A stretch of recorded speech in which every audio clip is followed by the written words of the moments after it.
First of all, I would like to welcome members of the public and press to today's meeting. And as usual, I would remind councillors and officers to use microphones and request those attending the meeting ensure that all mobile phones and all be switched on to airplane mode or silent mode. Can I also remind those attending the meeting that it will be recorded and be available on YouTube via the Council's website following this meeting. Now, are there any apologies for today's meeting? I understand Councillor Robertson has given his apologies. Is there any more, Scott? Apologies for Councillor Band. Thank you. Can I under declarations of interest, can I remind members of the terms of paragraph 5.18.1 of the Councillors' Code of Conduct, which gives a general exclusion for councillors in relation to the setting of the council tax. The Code states that councillors do not have a financial interest which has to be declared in connection with the setting of the council tax. There is therefore no need for any councillor to declare an interest in that regard and leave the room. If any member is in any doubt about their position, we can take further advice from our legal and governance services. So on that basis, are there any declarations of interest in respect of items of business in the agenda today? Councillor Braun. Thank you, Provost. Declaration, non-financial interest in live active ledger. Thank you. Councillor McDade. I'd like to declare an interest as a voting member of the Integration Joint Board. Councillor Bailey. I'd like to declare an interest, non-financial, in terms of being a board member on the Taylor Trust and also service user of Perth Autism Support. Thank you. Councillor Purvis. Declare a non-financial interest as a member of Perth Kinross Integration Joint Board and as a trustee of Horsecross Arts. Thank you. Councillor Rebick. Thank you, Provost. I have got a non-financial interest and a board member of Live Active Leisure also. Councillor Drysdale. Provost, I'd like to declare a non-financial interest as a member of Perth Kinross Integration Joint Board. Councillor Tom. Non-financial interest in Live Active Leisure. Thank you. Councillor Duff. Thank you, Provost. Yes, likewise a non-financial interest as a member of the Perth Kinross Integration Joint Board. Councillor Hearn. Yeah, non-financial interest as a board member of Culture Perth Kinross. Councillor Parrott. Thank you, Provost. Non-financial interest as a member of Culture Perth and Kinross. Thank you. Councillor Donaldson. Provost, a non-financial interest in respect of Horsecross. Thank you. Councillor Lyle. Similar to Councillor Donaldson.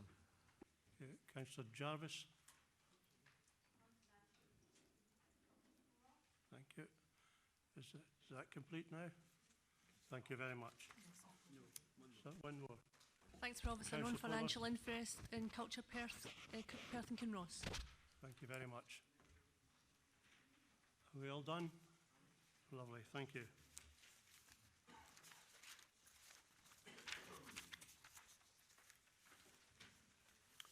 Now, at this point, I would like you to ask to agree that we vary the order of business and consider the final item on the agenda, item 6, prior to the main business. Is that agreed? Thank you. Under appointments of committees and outside bodies, can we agree that the appointment is as set out in the agenda for the Perth and Kinross Adult Protection Committee? Can we agree? Thank you. Now, we move on to the revenue budget for 2021, 22, 23. The report to be considered is Report 2057 by Stuart Mackenzie, Head of Finance. I would like to remind members of the process that I set out to them earlier in the week on how I intend to deal with this report. I will shortly be asking for both the motion and any amendments to be circulated and spoken to, with the movers of these having up to 20 minutes and the seconders having 5 minutes.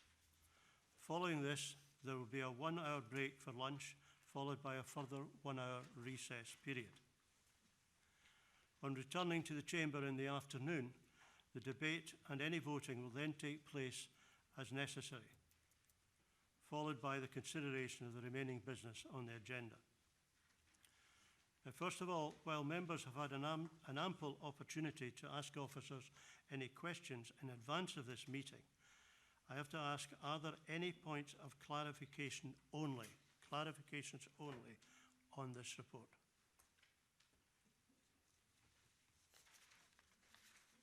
Councillor Bailey.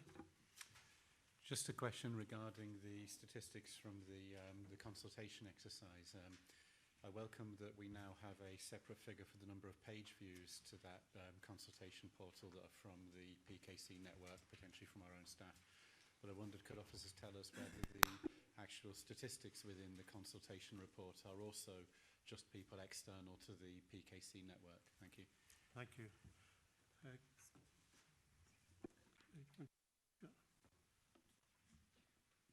Do you want to do that, Carol?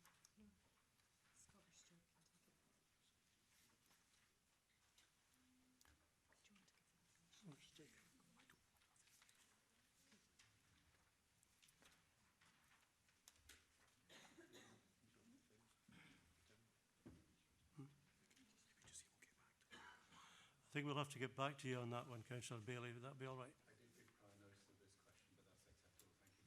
Yeah, okay, thank you.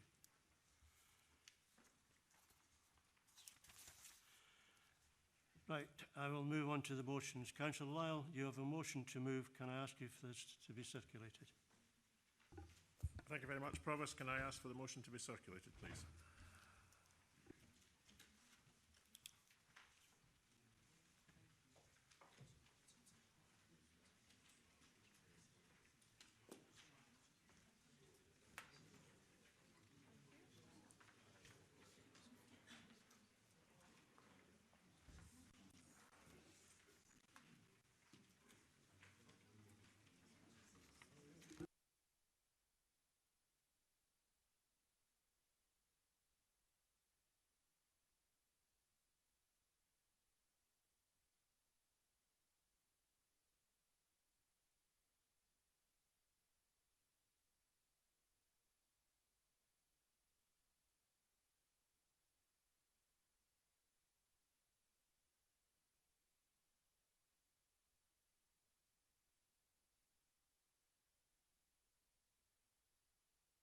Councillors, before I ask Councillor Lyle to speak on the motion, Sheena Devlin would like to speak on to answer Councillor Bailey's question. Councillor Bailey, I've been able to source some information. I'm not sure if this is what you're looking for, but I can tell you that 37% of unique paper views, in other words, visits to the consultation paper, were from the pkc.gov.uk domain. 31% of completed responses were from this domain. These will include those from some public machines, Wi-Fi made available by the council, as well as in schools.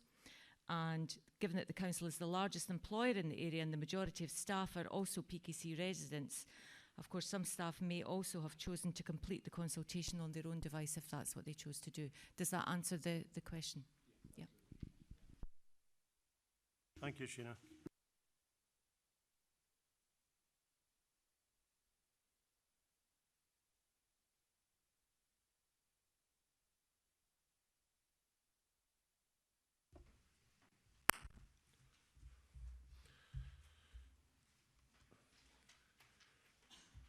Provost, councillors, ladies and gentlemen, good morning.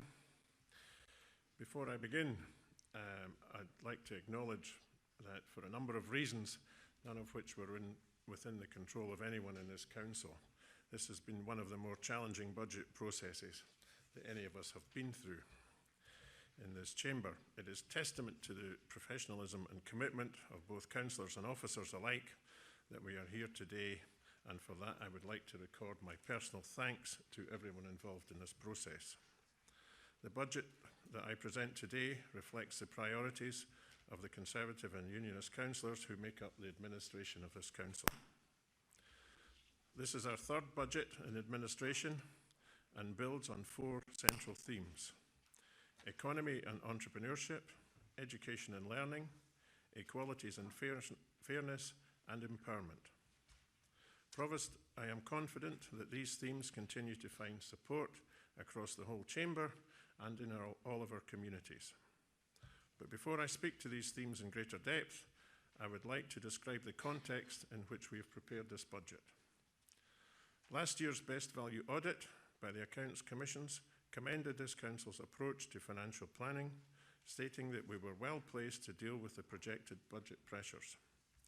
This builds on previous commentary from our external auditors on our strong financial position, our strong financial management, and our commitment to forward planning and to effective governance. I have always been encouraged by the consensus across the Chamber on the importance of careful stewardship of the Council's finances, and look forward to working with all political groups in a similar vein in the future.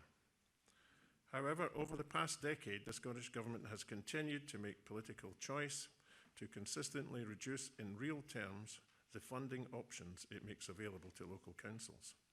The Scottish Government will herald a £500 million increase this year to councils. However, what they are less keen to shout is about the £500 million in equivalent commitments they have made for their own national policies. Nobody in this chamber would disagree that investment in education, early years, and ill health, and also in social care was not a welcome addition to our funding, however, not at the expense of the other services that our residents and visitors value so highly. The hard fact of the matter is that Perth and Kinross Council in real terms faces a reduction of 2% or £5 million just to keep pace with inflation. When these real term reductions in funding are taken alongside our growing population with more complex needs, our financial pressures are compounded. It is with this financial pressure in mind that we are forced to confirm a 4% increase in council tax and an indicative rise of the same level for the following 2 years. This will cost a household in a Band D property approximately 96 pence a week and will generate 3.5 million of additional funding for this council. We will use this additional funding to continue to protect vital council services and to build our economy. To put into context, this is the equivalent of the annual salaries of about 70 teachers or social workers. Provost, we could have gone further. We could have increased council tax by 4.84 in line with the Scottish Government assumptions. However, we recognise that this would be a further pressure on our already stretched households and we have chosen to protect them from this further burden.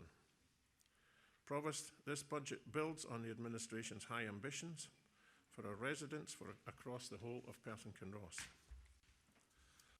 The public sector is facing many challenges, and we know that we need to find new ways of working. However, with challenge comes opportunity, opportunities to develop new ways of working, new ways to provide services with and for individuals and communities. In recognising this, it is clear that we need to be ambitious and aspirational, yet honest and realistic about what we can and cannot do for our communities. Last year, we launched the Perth and Kinross offer, where we were committed to working with our citizens and communities as co-creators rather than consumers of our services. Over the last 12 months, we have consulted and communicated with many stakeholder groups.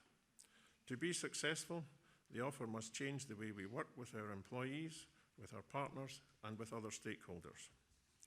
I am sure that all elected members looking forward to embracing this change and will look forward to the way we work going forward. This approach will bring benefits to our residents, to businesses, and to visitors alike. Today's budget builds on the early thinking around the offer and is based on 4 central themes. With that in mind, I shall turn to the first of our central themes, which is our local economy and entrepreneurship.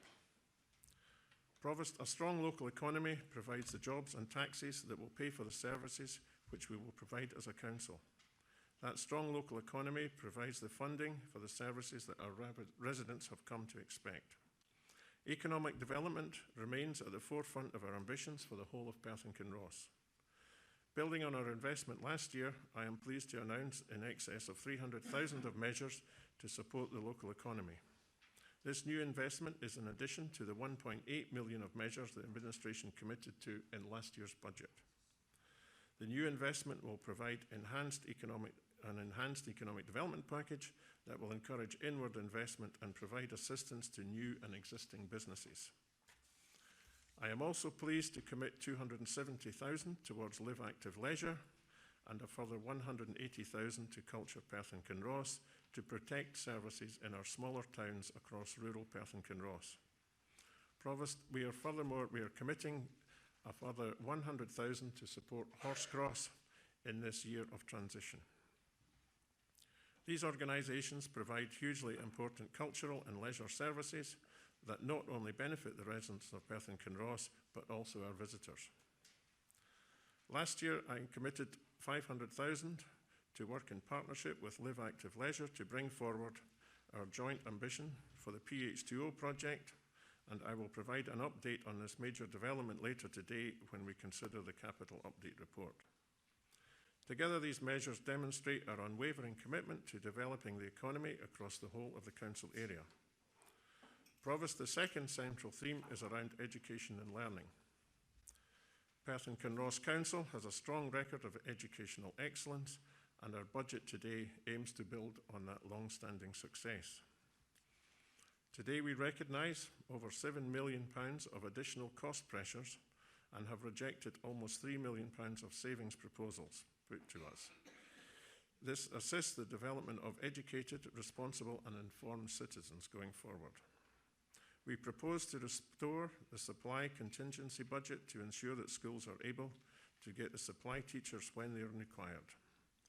In addition, we intend to restore parent council funding to its current levels in recognition of the important role that they play in the life of our schools.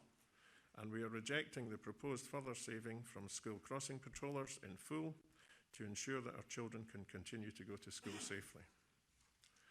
Wider achievement in our schools is also incredibly important, and we are therefore reinstating the budget for primary school swimming lessons to teach youngsters this vital life skill. I am also delighted to confirm that there are no increases in instrumental music services included in this budget. Indeed, this budget still includes funding to promote wider access to this important and valued service. Funding also remains in place to work in partnership with Perth College, UHI, to further develop new and innovative ways of learning in the rural areas out with Perth City. Provost, our third theme is around equalities and fairness. This administration wants to ensure that Perth and Kinross continues to be a fair society for all its residents. We remain committed to implementing the recommendations of the Fairer Futures report.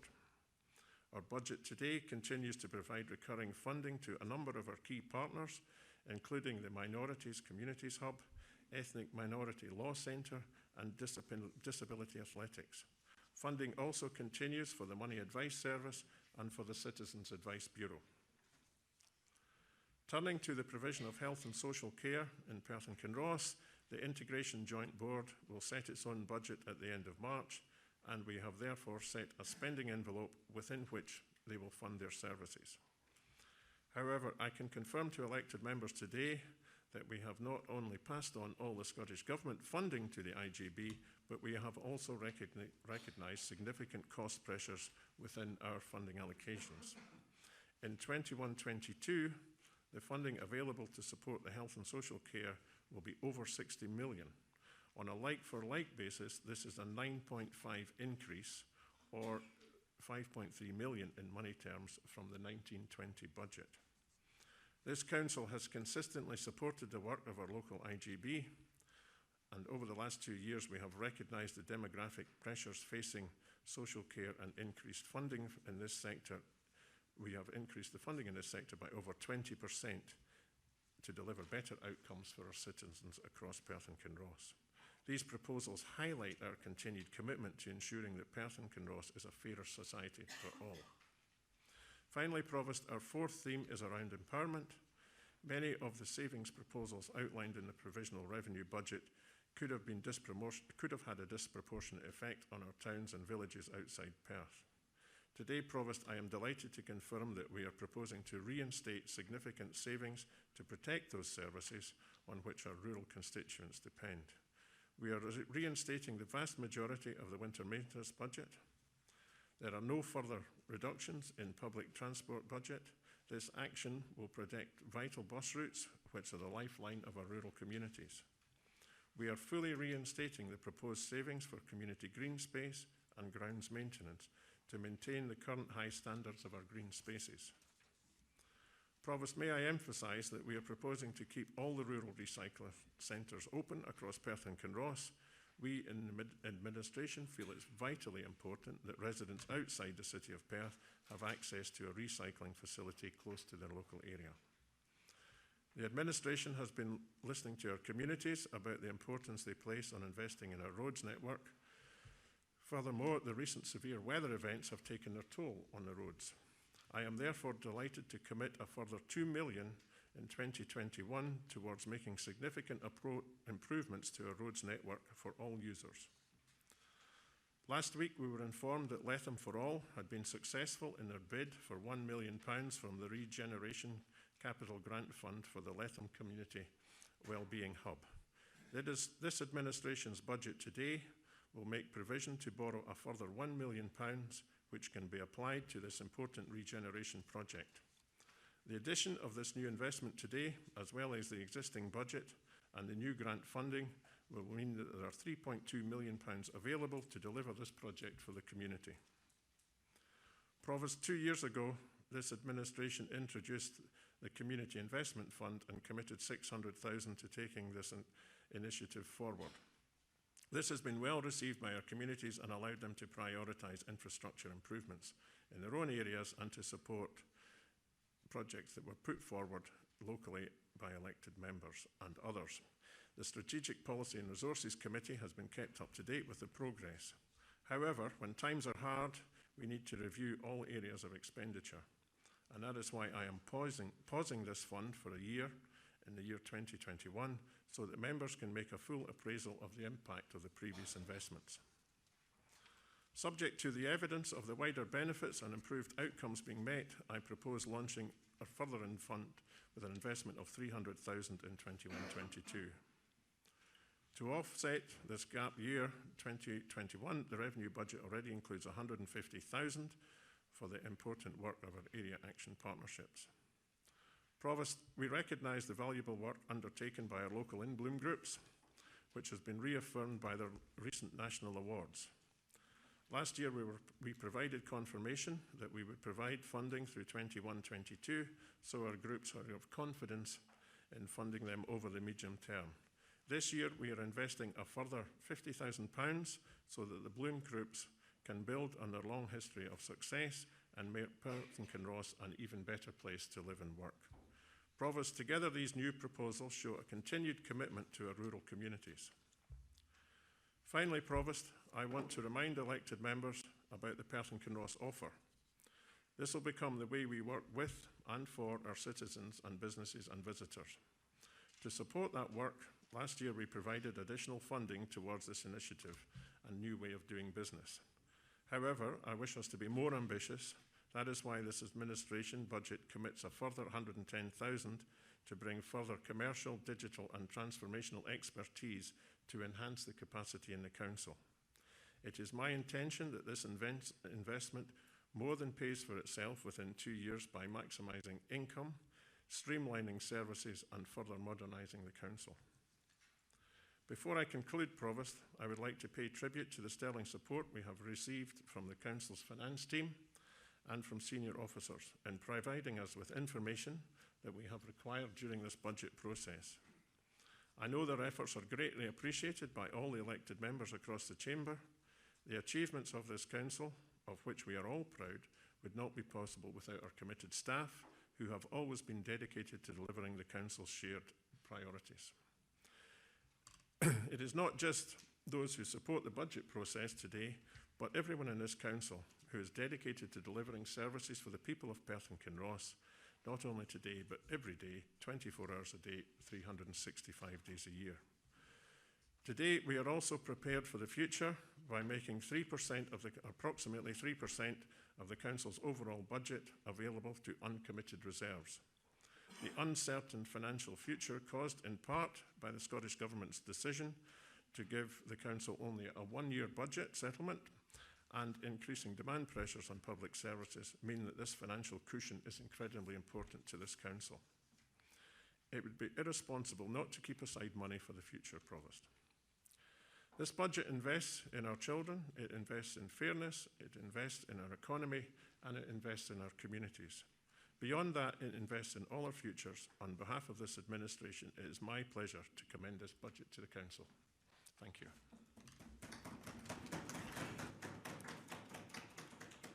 Thank you, Councillor Lyle. Councillor Reid, I understand you're going to second the motion. Provost, I am happy to second this imaginative and, very importantly, responsible budget, and I also commend it to Council. Thank you. Thank you, Councillor Reid. Can I invite Councillor Sarwar? You have an amendment. Can I ask for this to be circulated, please?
Okay.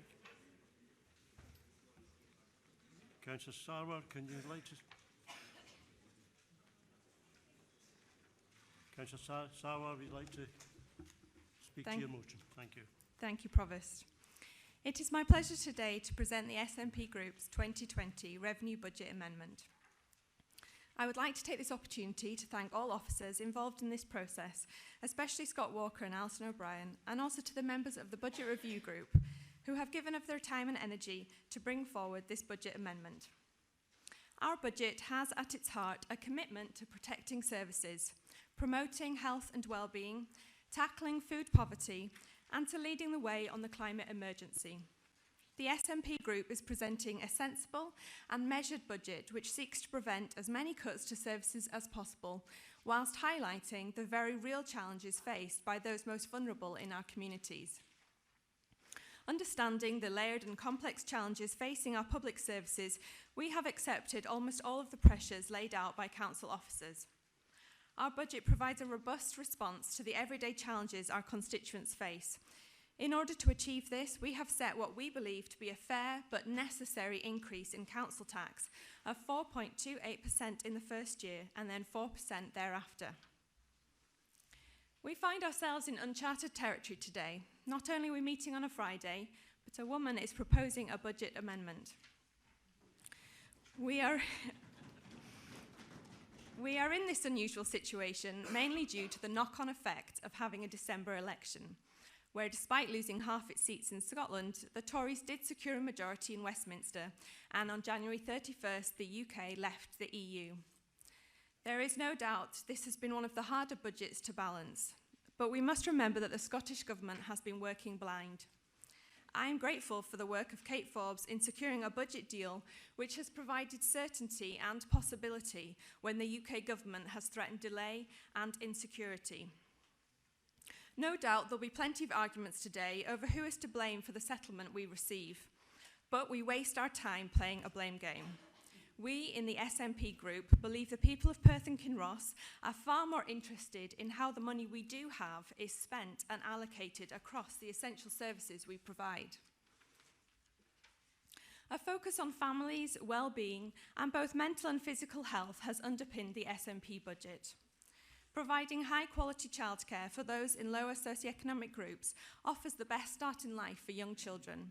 That is why our budget will save the Play Start programme. Understanding the growing problems associated with in-work poverty, the SNP Group has committed a total of £100,000 to the Community Fridges and Food Network project, Eat Well, Live Well.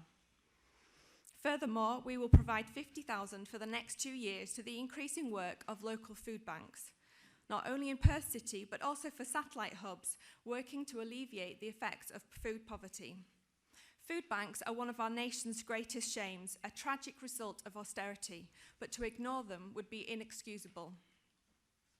Not only has the SNP decided not to increase the cost of school meals, but we have gone one step further and would decrease the cost for primary school meals to £2, making life easier for those with young families and helping to tackle the drop-off in school meal uptake following the end of free school meals in P3.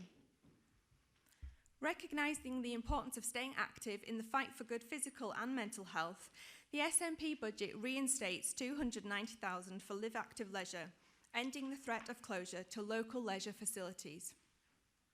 Similarly, the SNP has rejected cuts that would end swimming lessons for primary school pupils, a worthwhile and fun life skill. As part of ring-fence funding, Perth Kinross will receive £4.9 million from the SNP Scottish Government to further support the expansion to 1140 hours in funded early learning and childcare. We as a council already have significant buy-in with this initiative, and ring-fenced or not, I'm sure we can all agree that investing in our children's future while also helping parents back into work or education is the right decision. Schools in Perth Kinross will continue to receive the Progressive Pupil Equity Fund, working to close the attainment gap. I have seen firsthand the extra capacity that this has given to head teachers to provide focused interventions. Parent councils work closely with head teachers and staff to monitor PEF, but also to provide essential funds and support. We know the importance of parent councils, and that's why we have rejected the cuts to parent council funding. By rejecting cuts to the instrumental music service, we are securing the interim future of this popular music provision, but would encourage officers to use this space to find a more sustainable model to ensure affordable and accessible musical education for future years. In order to meet the needs of the 1140 rollout and to continue to provide the best possible education experience for our young learners, the SNP budget rejects cuts to teacher numbers at secondary and early years levels. We are a party which listens to our communities, and we have drafted a budget which reflects the issues affecting the people of Perth and Kinross. Understanding the importance of safe roads and pathways, we will maintain current levels of footway and road network coverage across rural and city areas during winter months, and have thus reinstated both winter maintenance budgets.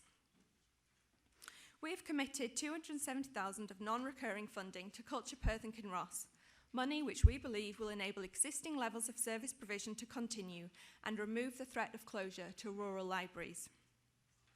Likewise, our commitment to the continued recovery of Horsecross Arts has been shown by a one-off payment of £190,000. To support rural, sustainable travel and to help communities tackle social isolation, we have provided £150,000 to fund innovative community transport projects.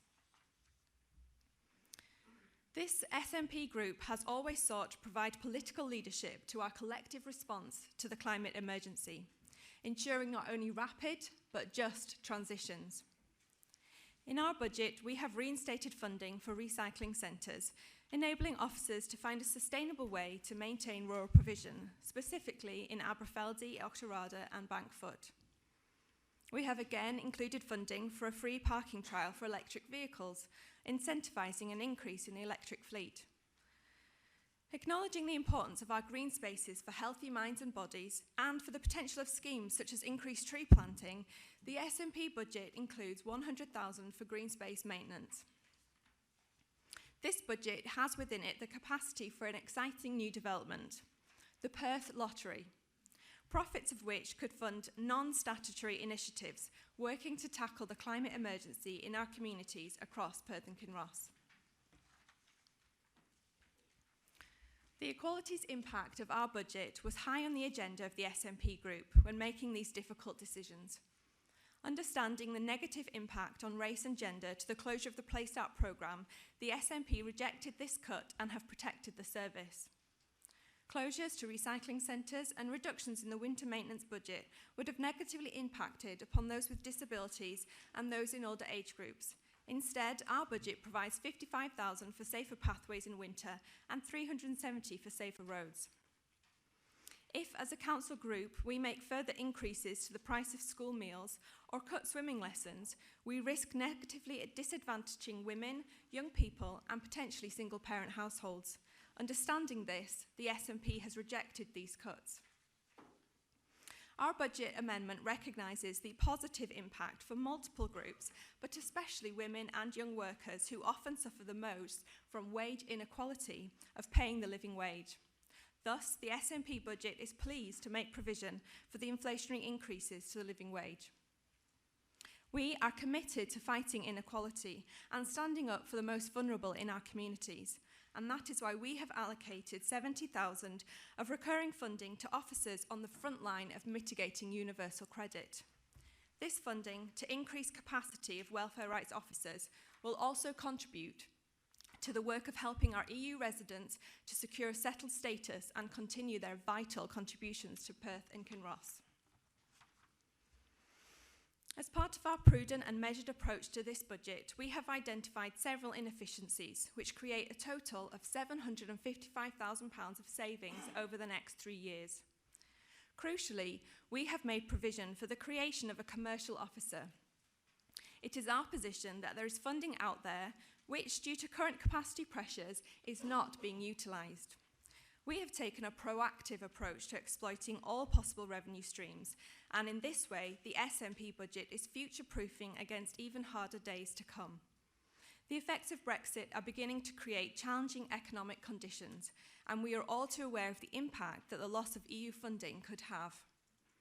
This is yet another example of the progressive, intentional, and innovative approach we have taken to the budget setting process. A measured budget, a responsible budget, but one which seeks to meet the needs of our constituents, lead on the issues that matter most, and meet challenges with creative and imaginative responses. Provost, it is an honour to commend the SNP's budget amendment to the Chamber.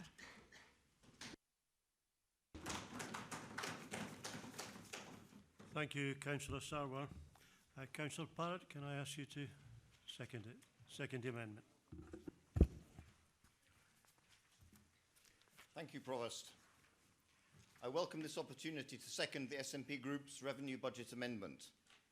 It is, I believe, to the advantage of every council in Scotland that the Scottish Government took the bold decision to present their budget without a UK Government budget being in place. This has provided much certainty for councils, removed many practical difficulties, and facilitated us in meeting our legal obligations with regard to council tax setting. But it has left the Scottish Government carrying a degree of risk. Because, of course, this is no ordinary UK budget we are waiting for on 11th of March. It is the UK budget being presented 40 days after the UK left the European Union and entered a period of transition, casually casting aside the fruits of 47 years of European cooperation. It is the budget that comes as the UK turns away from the organisation that has secured peace first within Western Europe and now within most of Europe, setting up new tensions and challenges that are already apparent. It is the budget that comes as freedom of movement to the benefit of our labour force and economy is about to be swept away. It is the budget that comes as the bird in the hand of a free market area of over 450 million people is discarded in favour of the two birds in the bush of a very uncertain global economy. It is the budget that comes as the world faces a truly global health emergency, and the UK government's response is to leave the European Union's early warning and response system for public health threats and cross its fingers instead as a substitute.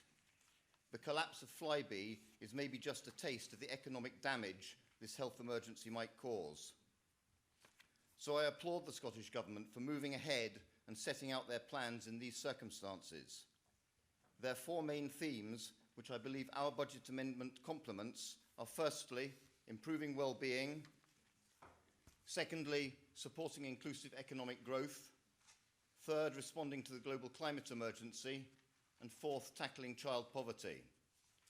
Specific measures include 320 million to deliver the 1,140 hours early learning and childcare, a health budget over £15 billion per annum for the first time, and an extra £100 million for health and social care, 340 million for teachers' pay and pensions, and £50 million for the Heat Networks Challenge Fund, which I hope Perth and Kinross Council and our community will seek to benefit from. And let us not forget the now declared intent to deliver free at the point of use bus travel throughout Scotland for all under the age of 19, as well as continuing similar provision for the over 60s. When transport emissions are such a large part of our local climate challenge, this fundamental move has the potential to be a strategic driver of transport mode choice change for the next generation of adults and beyond. And you would not expect me to move on past the extra £270 million for rail transport without at least passing comment.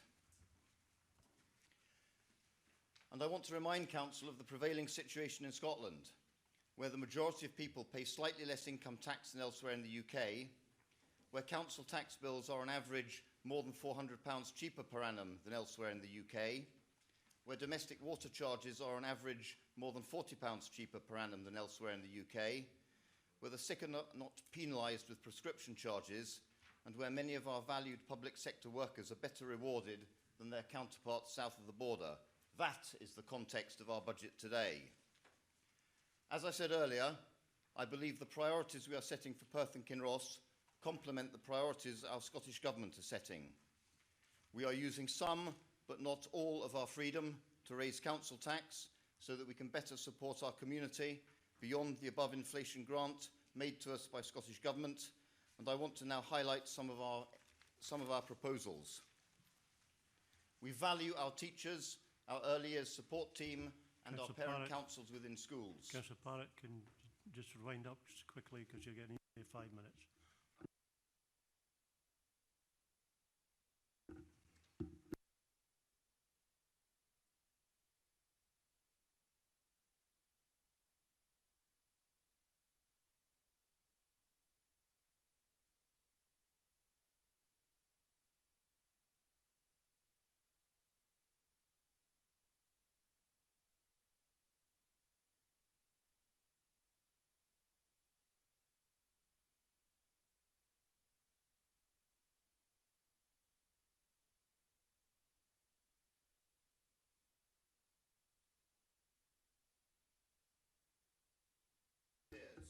We're over your 5 minutes. You're over your 5 minutes now, Councillor Parrott.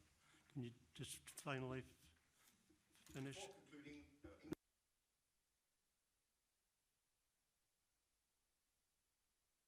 Presenting a sensibly prioritised, pragmatic programme within constrained resources at a time of considerable economic uncertainty. Our local choices support and reinforce the programme of our Scottish Government, and we are supporting our community to support themselves and thrive. I commend our budget amendment to Council. Thank you, Councillor Parrott. Councillor McDade, you have an amendment. Can I ask for this to be circulated, please?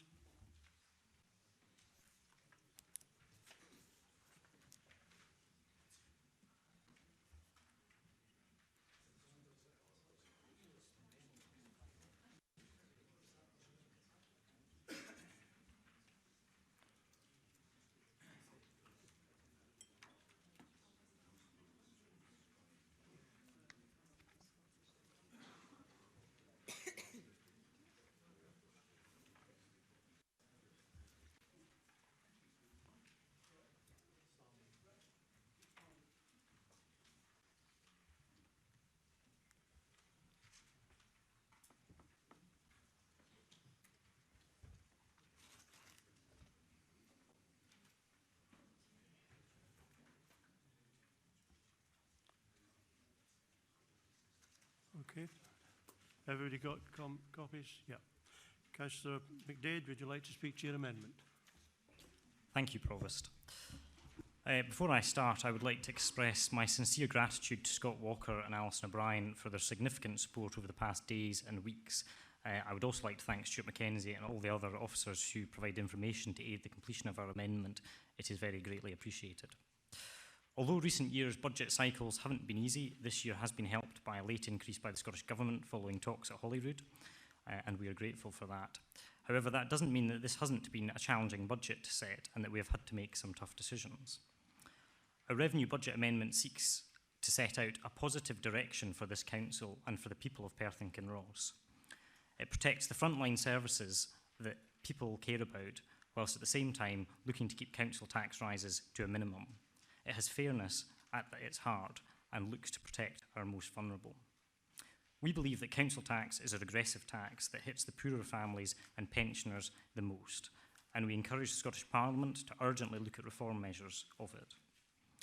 We're proposing to only increase the council tax by 2.5% in 2020-21 and by 3% in the following 2 years. This equates to an 8.74% increase over the 3 years. In comparison with the Conservative administration proposals, which have been set out today, which would see a 12.49% increase over the next 3 years, or the SNP group's proposals, which would see a 12.79% increase over the next 3 years. And if this morning's papers are correct, the Liberal Democrats are today proposing a 15.59% increase, or nearly twice that of our amendment. At the end of this 5-year term, the Conservative-led administration under these proposals will have increased council tax by over 20%, which equates to £681 for a Band D property. This is a rise working families cannot afford at over twice the rate of inflation. Our budget has fiscal responsibility at the heart of it. We have opted not to capitalise £2.5 million, as we believe the council needs to reduce our debt and not increase it. Future generations will have to pay for the legacy that we leave today, and they are our future. This is why we have rejected the proposed cuts to secondary school teacher numbers, as well as the cut to Play Start, as we believe we must give our young children and young people the best start in life. We have also added additional money in for school textbooks. This is a request that came directly to us from young people in Perth and Kinross. Music plays an important part in our young people's lives, and we want to ensure that any young person who wants to learn how to play a musical instrument can. Therefore, we're rejecting the proposal to move to full cost recovery this year and proposing to introduce a voucher system in 21-22 to provide long-term sustainability. This voucher system will be means-tested and increase support for families with moderate incomes and multiple children who often struggle to pay for the current service. All children on free school meals and those undertaking SQA studies would continue to receive full support. And our proposed scheme also opens up the opportunity for children in rural communities who currently do not have access to the service to be able to access this funding. Learning does not stop when you leave school, though. This is why we have looked to protect our libraries by providing significant additional recurring funding to Culture Perth and Kinross. We know that it is not only libraries, though, that our communities value.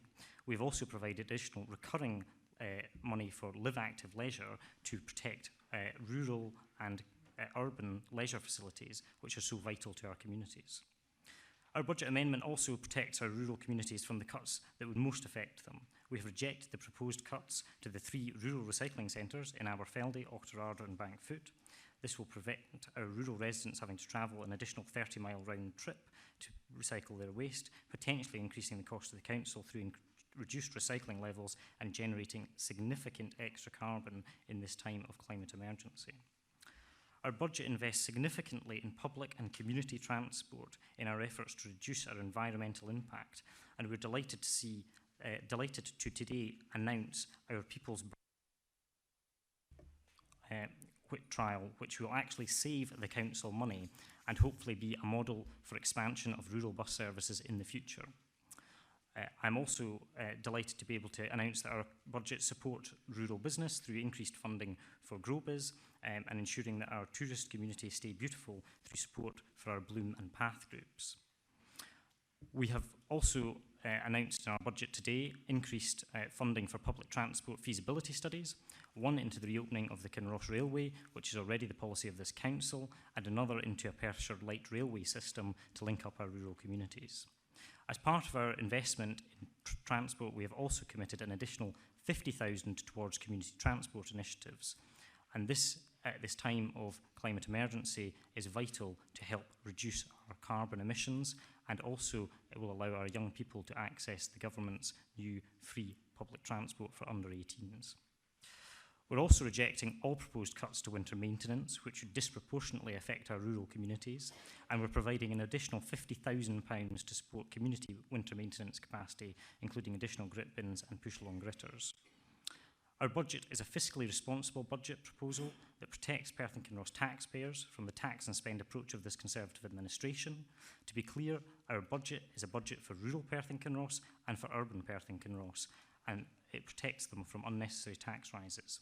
It is a budget for our young people, for our environment, and for all our communities, and therefore I commend this budget to the Council. Thank you, Councillor McDade.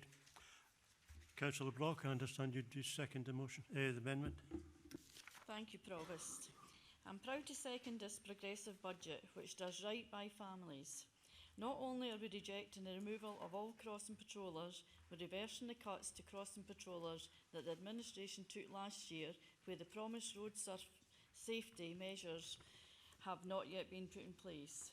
We believe that the least we can do is provide patrollers to help kids anywhere out with an existing 20-mile-an-hour zone. Parent councils do a great deal of work to supplement strained public finances by providing much-needed resources and extracurricular activities for children across our area. Therefore, we're keeping their funding at current levels.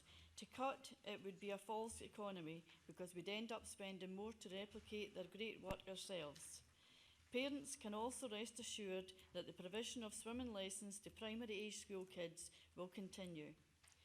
We will also be reversing the planned increase in car parking charges for the coming financial year, which was already built into the budget. Until public transport offers a viable alternative, we have to ensure that parking remains affordable for workers and shoppers alike. With a worrying trend of increased fly tipping across the region, we are happy to report that this budget rejects cuts to waste recycling centres in the rural communities. The causes of fly tipping are complex and not solved only by this move, but it makes sense that the more readily accessible our waste and recycling facilities are, the more likely people are to make proper use of them. Residents regularly contact all of us to tell us that the level of winter maintenance provided in Perth and Kinross is below their expectations.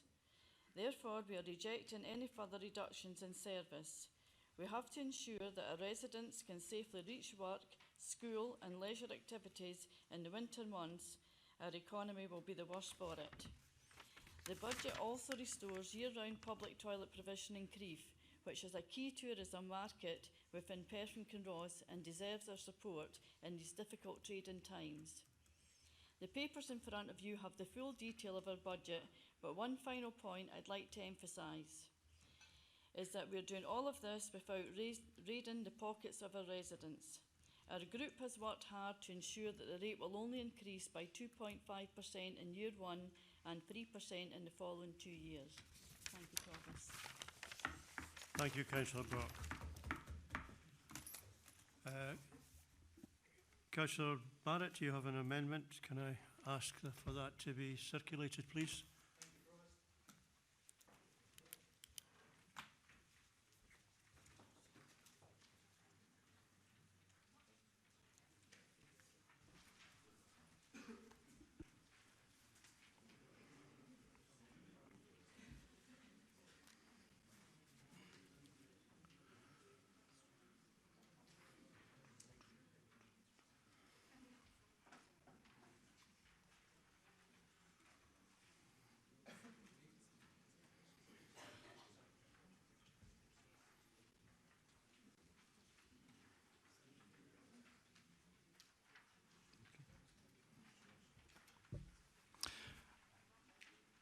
Provost, as the budget amendments being handed out, I would like to express my thanks and gratitude to the council officers who supported the work of our budget review group and the preparation of our budget amendment, for which we are very grateful.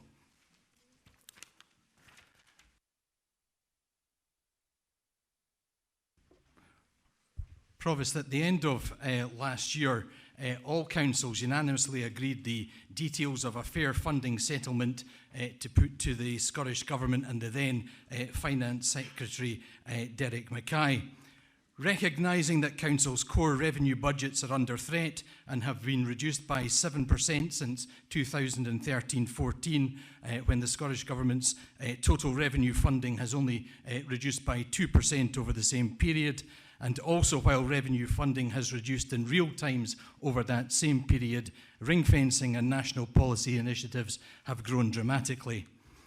In 2013-14, protected areas of spend accounted for 34% of councils' budgets. Last year, that proportion had risen to 61%. Unprotected services such as roads, buses, planning, events, environmental health, libraries and culture faced the disproportionate brunt of where the cuts have to be applied. The Scottish Government's approach to local government and local democracy is patronising and controlling behaviours have included the 10-year council tax freeze, threats of sanctions and an arbitrary cap on council tax rises. This has seen education spend rise by a fifth and social work by 13%, but on the other side of the coin, roads and transport spends are down a fifth and the backlog of roads maintenance and roads assets grows. Cinderella services are operated at reduced range and capacity.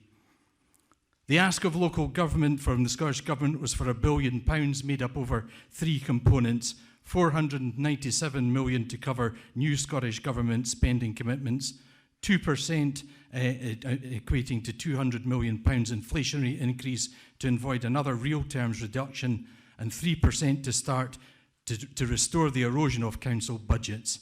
Every council leader of every party, including the independents, signed up for this package and for the removal of the council tax cap. Last year, a cut of £147 million to local government's core budget was portrayed by the SNP as a cash increase, ignoring £400 million of new spending commitments. And this year they were doing it again with £590 million of new spending commitments added to local government, but only £495 million in cash. Nothing for inflation and nothing to restore previous cuts. The Scottish Government fails and falls short by £500 million, and Patrick Harvey supposedly rides to the Council's rescue a week early and £400 million short. If we haven't learned to beware of greens bearing gifts, then we should now. The 2% inflation rise we didn't get would have been worth £5.65 million to this council, and any contribution towards historic cuts would have been worth up to £8.5 million, closing the council's funding gap and providing revenue to improve services and invest in infrastructure, even begin to tackle the climate change emergency. But as so often before, Provost, we are faced with plugging the gap within stretched and thinning resources.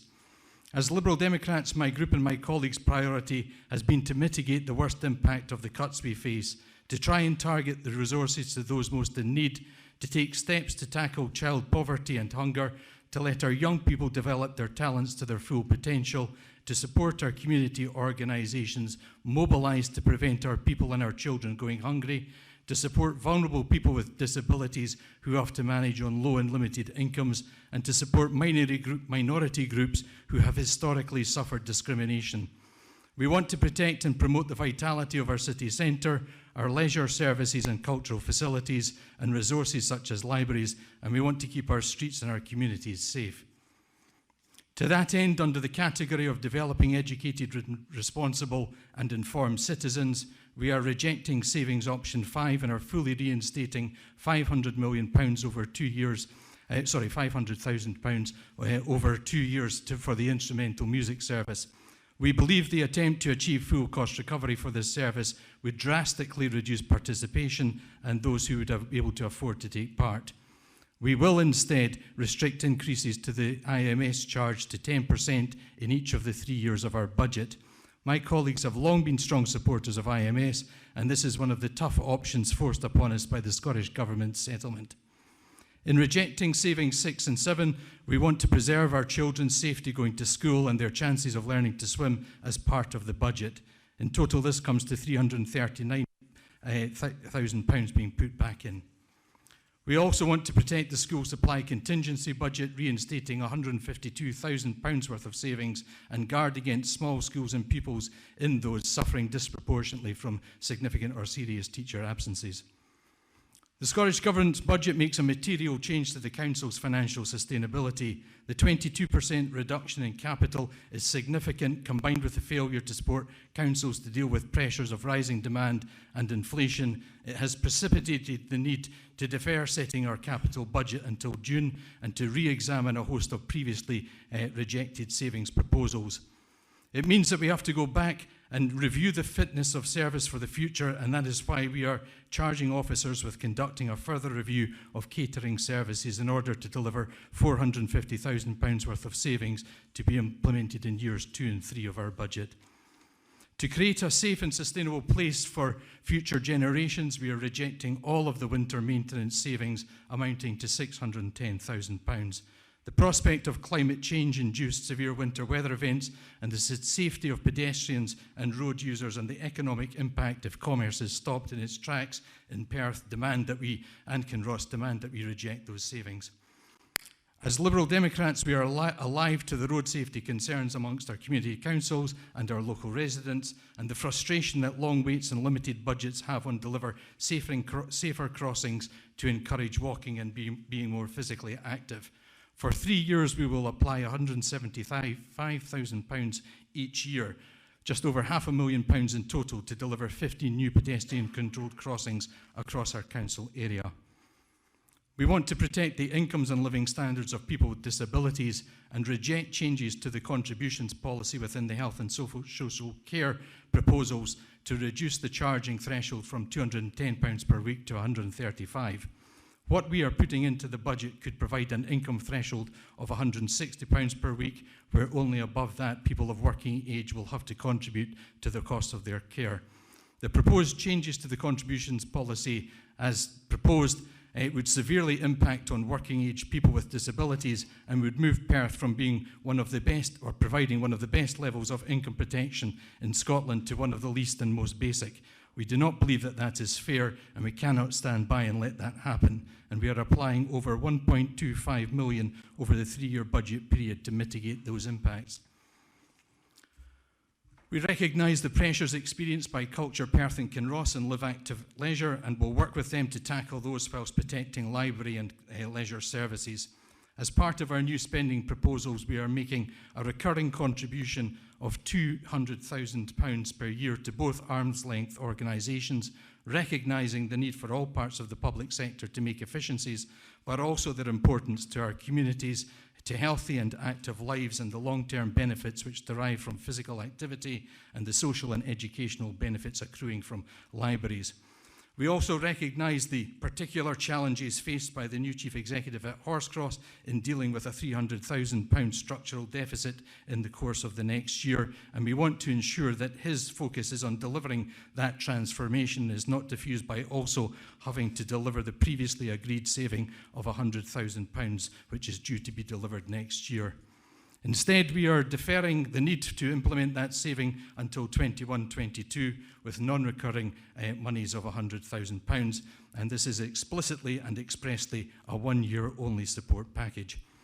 We value the important contribution that community safety team make in Perth and Kinross to making people feel safer and more secure.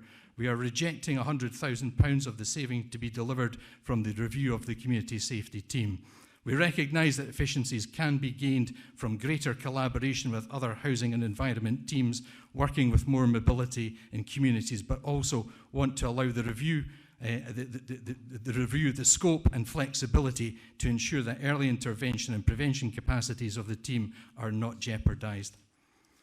Provost, like you, I've met and listened to members of the Gypsy Traveller community living at Double Dykes and Bobbin Mill. I've met the women active in the Women Voices project who are involved in informing and developing the Improving Lives of Scotland's Gypsy Travellers Action Plan. Our housing service is working hard to improve site standards, but resources needed in addition to that provided by the Scottish Government for improvements to site standards that go beyond implementing minimum standards, and urgent action is needed to address energy costs and issues identified by the recent stock conditions survey and the poor thermal efficiency of chalets, and also to tackle other on-site priorities identified by residents themselves. And that's why we have allocated £225,000 non-recurring money to Gypsy Traveller site improvements to make a practical and meaningful difference. Provost, to conclude, the benefits of the one-stop women's learning shop as a model of integrated support for women referred through the criminal justice system to reduce reoffending and providing authentic voices and lived experience of peer support is well known to members of this council and certainly to members of the Housing and Communities Committee and other councillors involved in criminal justice and community safety. As Liberal Democrats, we want to take that tried and tested model and pilot it for men. We will need a coordinator to lead that work in conjunction with other services, and we are therefore putting £55,000 a year into a 2-year programme to trial a one-stop learning shop for men, which we are confident will deliver better outcomes for men in the criminal justice system, reduce male offending, helping those men to make a meaningful and positive contribution to society and to rebuild their lives. To implement these savings, we will be setting a council tax rise for 2021 at 4.83% and provisional council tax rises of 5% in years 2 and 3. Provost, I believe our budget makes the best of a bad deal dealt by the Scottish Government. We will take money out of reserves, 830,000 in year 1, 340,000 in year 2. But by year 3, we will be putting money back into reserves at 330,000 and will return the value of unallocated reserves to their current values in less than 2 years after that. Ours is a prudent and sensible approach, but one where we seek to protect the vulnerable, to improve lives and opportunities for children, for people with disabilities, for gypsy travellers who have suffered historic discrimination. It is a budget to protect the vibrancy of our city centre, safe streets, roads and communities. There are radical elements to it, and although our ambitions are severely resource constrained, resource limited, I commend it to Council. Thank you. Thank you, Councillor Barrett. Councillor Simpson, are you going to second the amendment?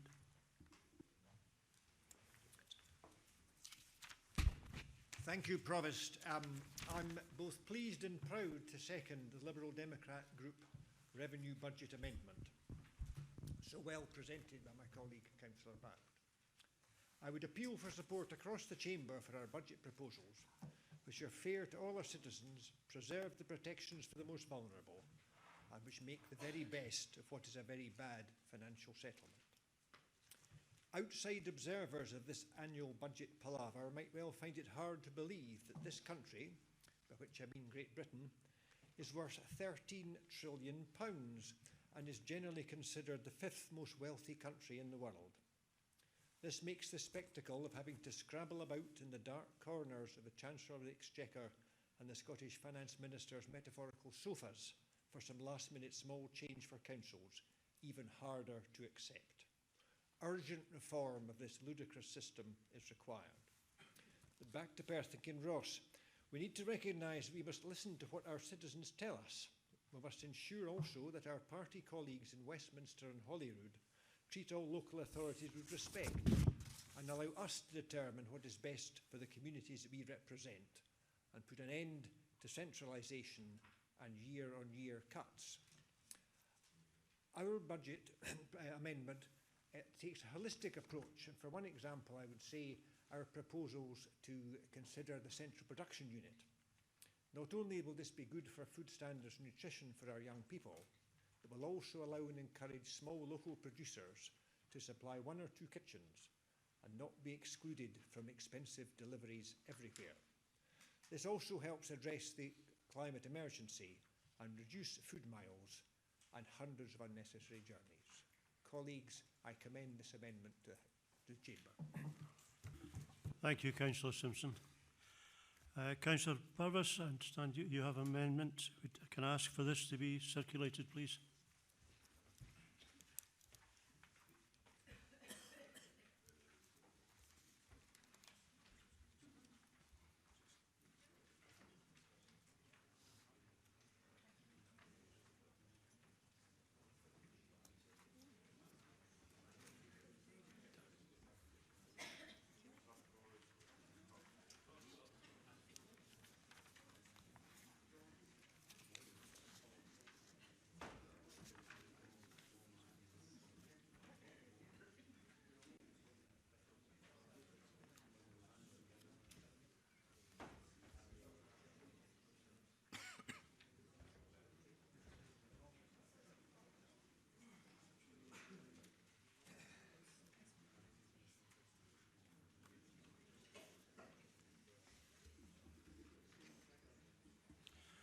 Councillor Purvis, would you like to speak to your amendment?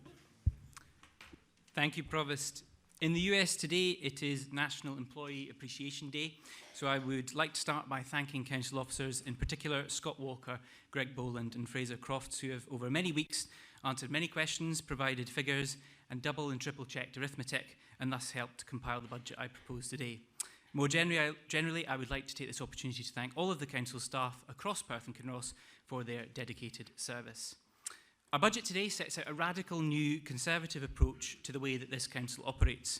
It promotes those strong conservative principles of individual choice, responsibility, localism, low taxation and limited government. Our budget is a win-win-win for the residents of Perth and Kinross. It protects the vital frontline public services on which many in our communities rely, as well as committing millions of pounds towards the people's priorities, while still ensuring that not a single penny more in council tax is levelled on ordinary, hard-working residents here in Perth and Kinross.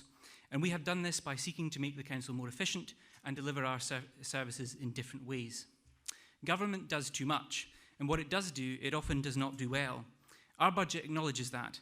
More often than not, government doesn't know best, but the choice that faces us is not as simple as between public and private. There can be a role, a small, limited role for government in enabling and empowering our communities. Often communities can do what we do already much better and at significantly less expense. Local residents know their communities better than anyone else. They know what local residents want and what they need, and they know how to deliver. This budget starts that shift in the balance from the council's role as a deliverer of services to one as an enabler of our communities. And communities is the first theme of the budget I present today. We want to see more money devolved down to our communities. The Community Investment Fund that we introduced 2 years ago has been a great step in this direction, but it was never intended to be delivered through local action partnerships, and it remains overly bureaucratic with the need for decisions to be signed off by local action partnership chairs and a committee of this council. Our proposals would see the current level of funding of £600,000 reinstated on a recurring basis from year one, but for the fund to be administered by local councils, community councils, the most local tier of our democracy. We have also committed to uplift the fund in year two, bringing it to a total of over £1 million in each year. But our community councils need more support, both to deliver this fund and to allow them to do more generally. And so we commit ongoing funding to support the activities of community councils. As well as devolving power out in our communities, we can also devolve powers down within the decision-making structures of this council. Some decisions take a long time to be implemented. 20 years ago, this council decided to set up an area committee for Kinrossshire on a trial basis. And while some decisions do take, this one seems to be taking particularly long to be implemented. And to that end, we've committed specific funds to support this pilot. We also recognise that a major roadblock for many third sector groups can be the uncertainty over their running costs, and we have therefore made provision in this budget for core funding of such organisations, which is often difficult to get from grant organisations. We know that many community groups would like to occupy premises that are a surplus to council requirements, and while they could manage to run them sustainably, they couldn't afford to get them fit for purpose in the first place. And we therefore commit funding to get surplus buildings ready to hand over to community groups. And where community groups simply want access to space in council buildings for weekly or monthly events, we commit to helping them by reducing prices for room hire. We have also managed to protect funding for winter maintenance in full, provided additional funding for Live Active Leisure to prevent the closure of leisure facilities in our rural areas, while also providing additional funding to our traffic and network team to progress our significant backlog of road safety projects. Our second theme is economic development. 2 years ago, we introduced a micro business grant scheme and a micro credit scheme, both designed to support our small businesses with the cost of expansion. The micro business scheme has been used in its entirety, and the feedback from the small businesses across Perth and Kinross has been remarkable. The microcredit scheme will soon be established and delivered through the Perth and Kinross Credit Union. Instead of grants, businesses will be provided with small loans to help them get over a particular hurdle and expand, which they will then seek to pay back as they reap the benefits of this investment. This will allow much of the money to be recycled over and over again to support other new and expanding businesses. Our budget invests a further £400,000 into this scheme, bringing the total pot up to £500,000.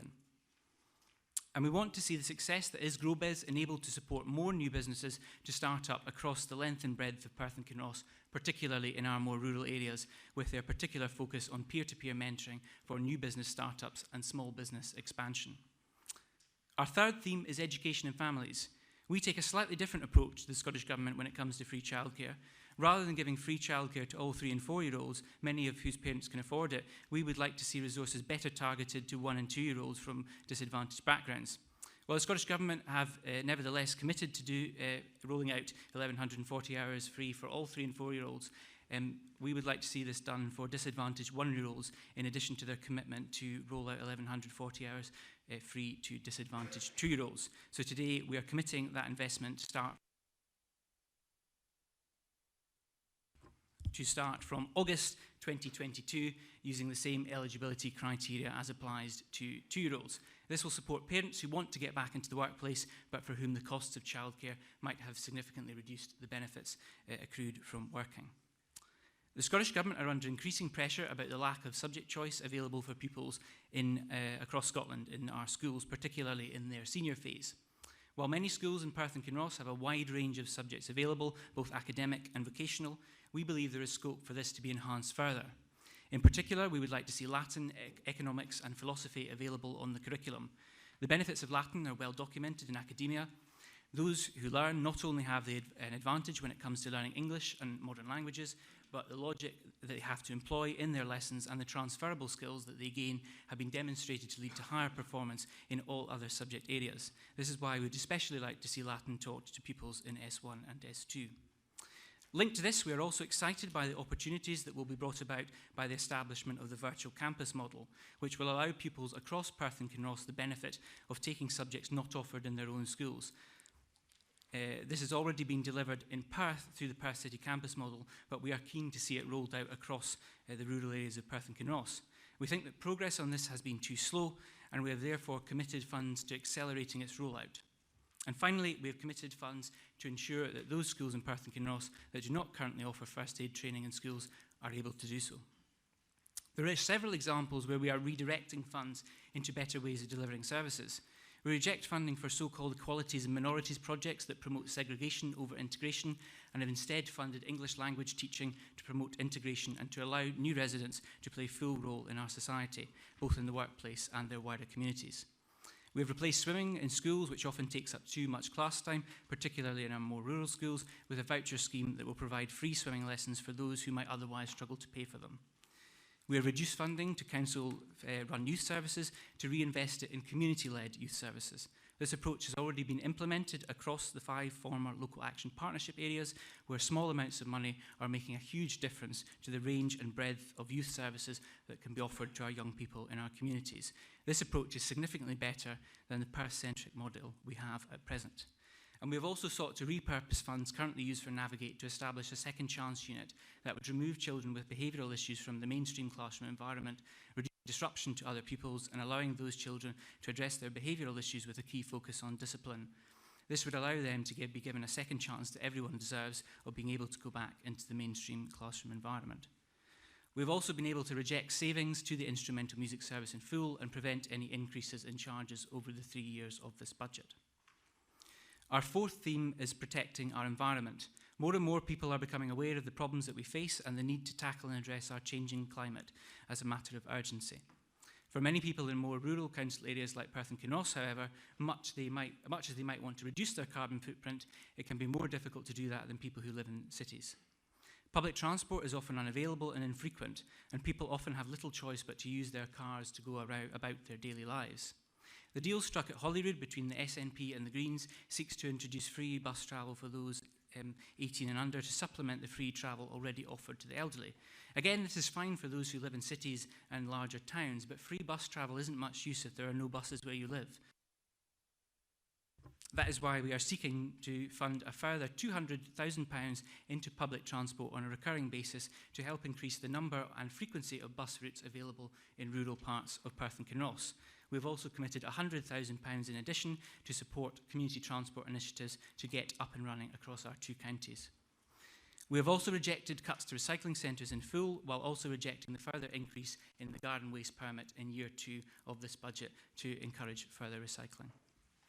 Our fifth and final theme was to be public health. We sought to invest in prevention and early intervention to deliver meaningful benefits to people here and now while saving the public purse in the long run.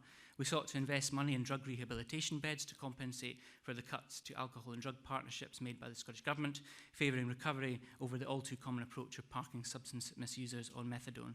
We also sought to introduce a programme that focused on type 2 diabetes remission by promoting physical exercise and a healthier lifestyle, and indeed much more. But sadly, despite the principles of health and social care integration and the drive to make a distinction between health money and care money, legal technicalities have prevented us from bringing that investment forward.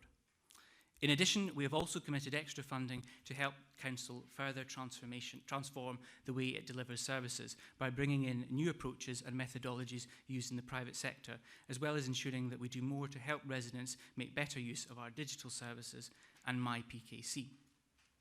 Trust in politics is at an all-time low, and it is vitally important that elected representatives keep the promises that they make. What we do and say in this chamber should reflect those pledges we made on the doorstep when we asked for people's votes. Like all Conservative colleagues who are sitting in this chamber today, I pushed leaflets through doors in the local elections pledging to freeze council tax in our first year of administration. Instead, it was raised by 3%, not to increase it by more than 1% in our second year. Instead, it was raised by 4%, and to ensure that we continue to keep the burden on the taxpayer at a minimum, as has already been outlined by other groups. Over the 5 years of this Conservative administration, council tax will have been raised by over 20%. In proposing our Conservative budget today, we have borne those promises we made in mind. While many in this chamber have blamed Westminster or Holyrood for the contents of their budget proposals and have claimed that it is essential for this council to put up council tax by varying amounts, this is simply not the case. With their budget, the Liberal Democrats have punitively made residents in Perth and Kinross pay for their ideological obsession with tax and spend, while the Conservative group, and I use that word in the loosest possible sense, have presented a budget that could have well been written by the Liberal Democrats. The only thing Conservative about this administration's budget is the fact that it has been printed on blue paper. Only the Independent and Scottish Labour group have sought to limit any increases in council tax to anything close to the rate of inflation.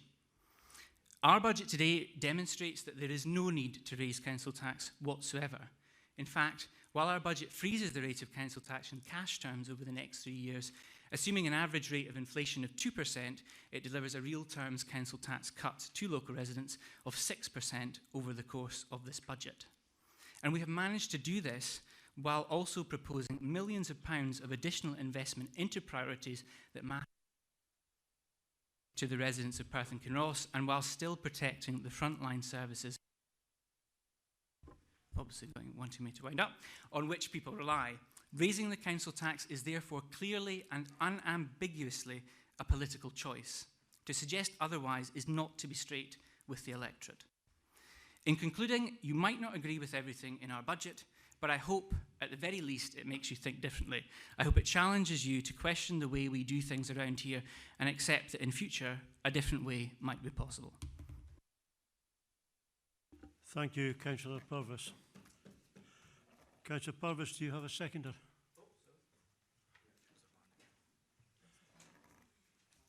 Councillor Barnacle. Would you like to speak to the amendment? I do, yeah. Thanks, Provost. In the interests of democracy and without prejudice to my future voting intentions today, I will second Councillor Purvis's budget proposals. Although I've said as before, I think a few hours to examine several competing budget proposals is an unsatisfactory way to proceed. Rather, we should have a two-meeting approach to budget setting for better scrutiny and a better final budget. Hopefully this could be done next year. I've been asking for it for 3 years. I feel the fact that Councillor Stewart cannot be present at the Council Committee today is regrettable, given the work he has put in along with Councillor Purvis presenting their budget. In my view, given that I also have been the subject, along with Councillors Purvis and Stewart, of an inordinate delay by the Standards Commission in dealing with complaints against us, that this is an affront to natural justice and needs to be addressed by the Scottish Government. Councillor, you're just straying away from... I'm moving on. That's all I wanted to say. There are a number of initiatives in Councillor Purvis's budget statement that are similar to ones in the independent group's budget. Nobody apart from Councillor Purvis and the independent group has mentioned Kinross. It seems to not exist for the two main groups. But there are proposals for a Kinross area committee pilot, and Kinross is a former county. The people want that. There is proposals for a feasibility study on the Oakle Hills regional parks and an extension of the Lomond Hills. Are you this amendment, or are you just making a platform for Kinross? I'm speaking to what's in the two budgets. Councillor Purvis's amendment is absolutely acceptable. Hence inclusion. And also a reassessment of the lost landscape designations for the Cleash Hills and Devon Gorge. These are issues that mean something to the people of Kinross. I would like the other parties to consider them.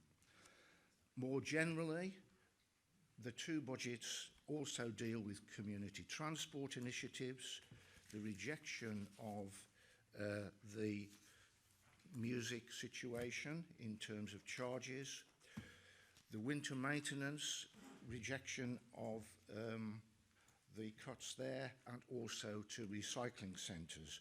So for these reasons, I'm happy to support Councillor Purvis's budget for further discussion. Thank you. Thank you, Councillor Barnacle.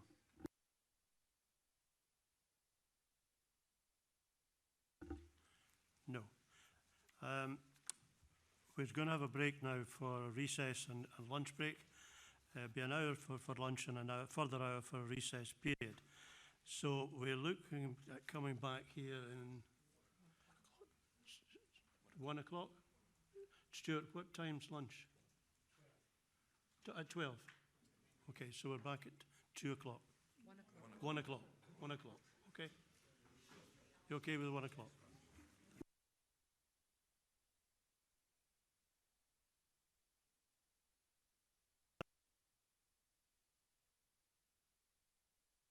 Yeah, they're still upstairs. I've had a few requests for further recess. Do you agree for a 20-minute recess? You agree? No? Well, hands up for no and hands up for yes.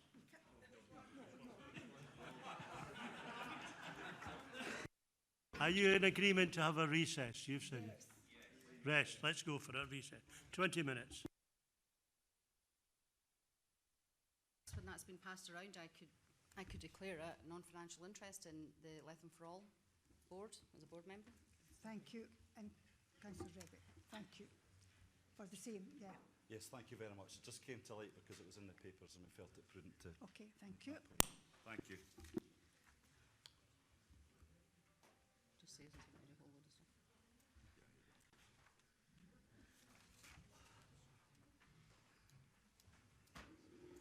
2 minutes. I believe we have to wait. The copies are not ready yet to be passed round. They are being copied at the moment. Councillor Lyle. Just a point of order. Is this the appropriate time to declare if you have an amendment to an amendment? Or I thought that would have come at the end of the debate. Deputy Provost, just to confirm that in relation to the amendments that were moved this morning, in terms of standing orders, that if anybody wants to either withdraw or amend that amendment, they can do so at any point during the debate, so much as both the mover and seconder of that amendment are in agreement. So on a point of clarification, are any amendments being withdrawn at this time? I'm not aware of any other amendments being withdrawn. However, any movers and seconders of the amendments can, at any point up until the final vote, indicate that they are withdrawing that amendment. Okay, thank you for... Councillor McCall would like to put your microphone off, please. Councillor Sarwar, are you wishing that we wait for your papers to come before we continue? Yes, thank you. I'm sorry, Provost, there seems to be no good reason to wait while and hold off having a debate on the amendments that we have in front of us.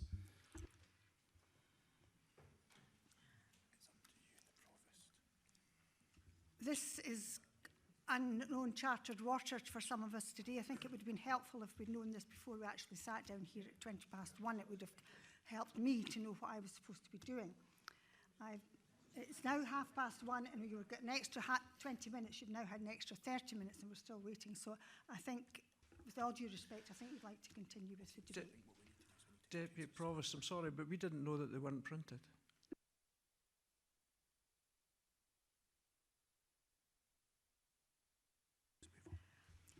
Well, way to move on, if Councillor Sarwar reads out what is on their piece of paper, we can then move on. Are you in agreement with that? Thank you. Councillor Sarwar.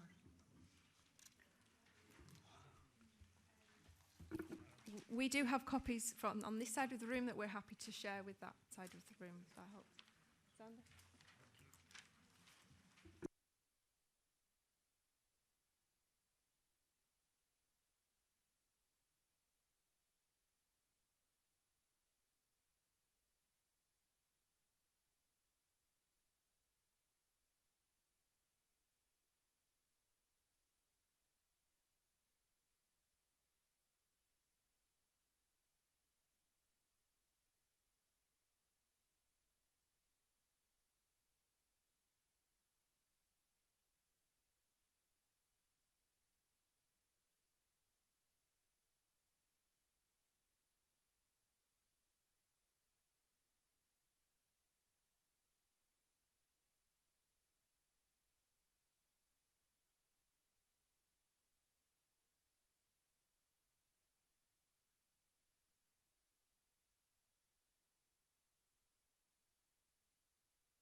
Right, councillors, you all have the piece of paper. We can now begin the debate.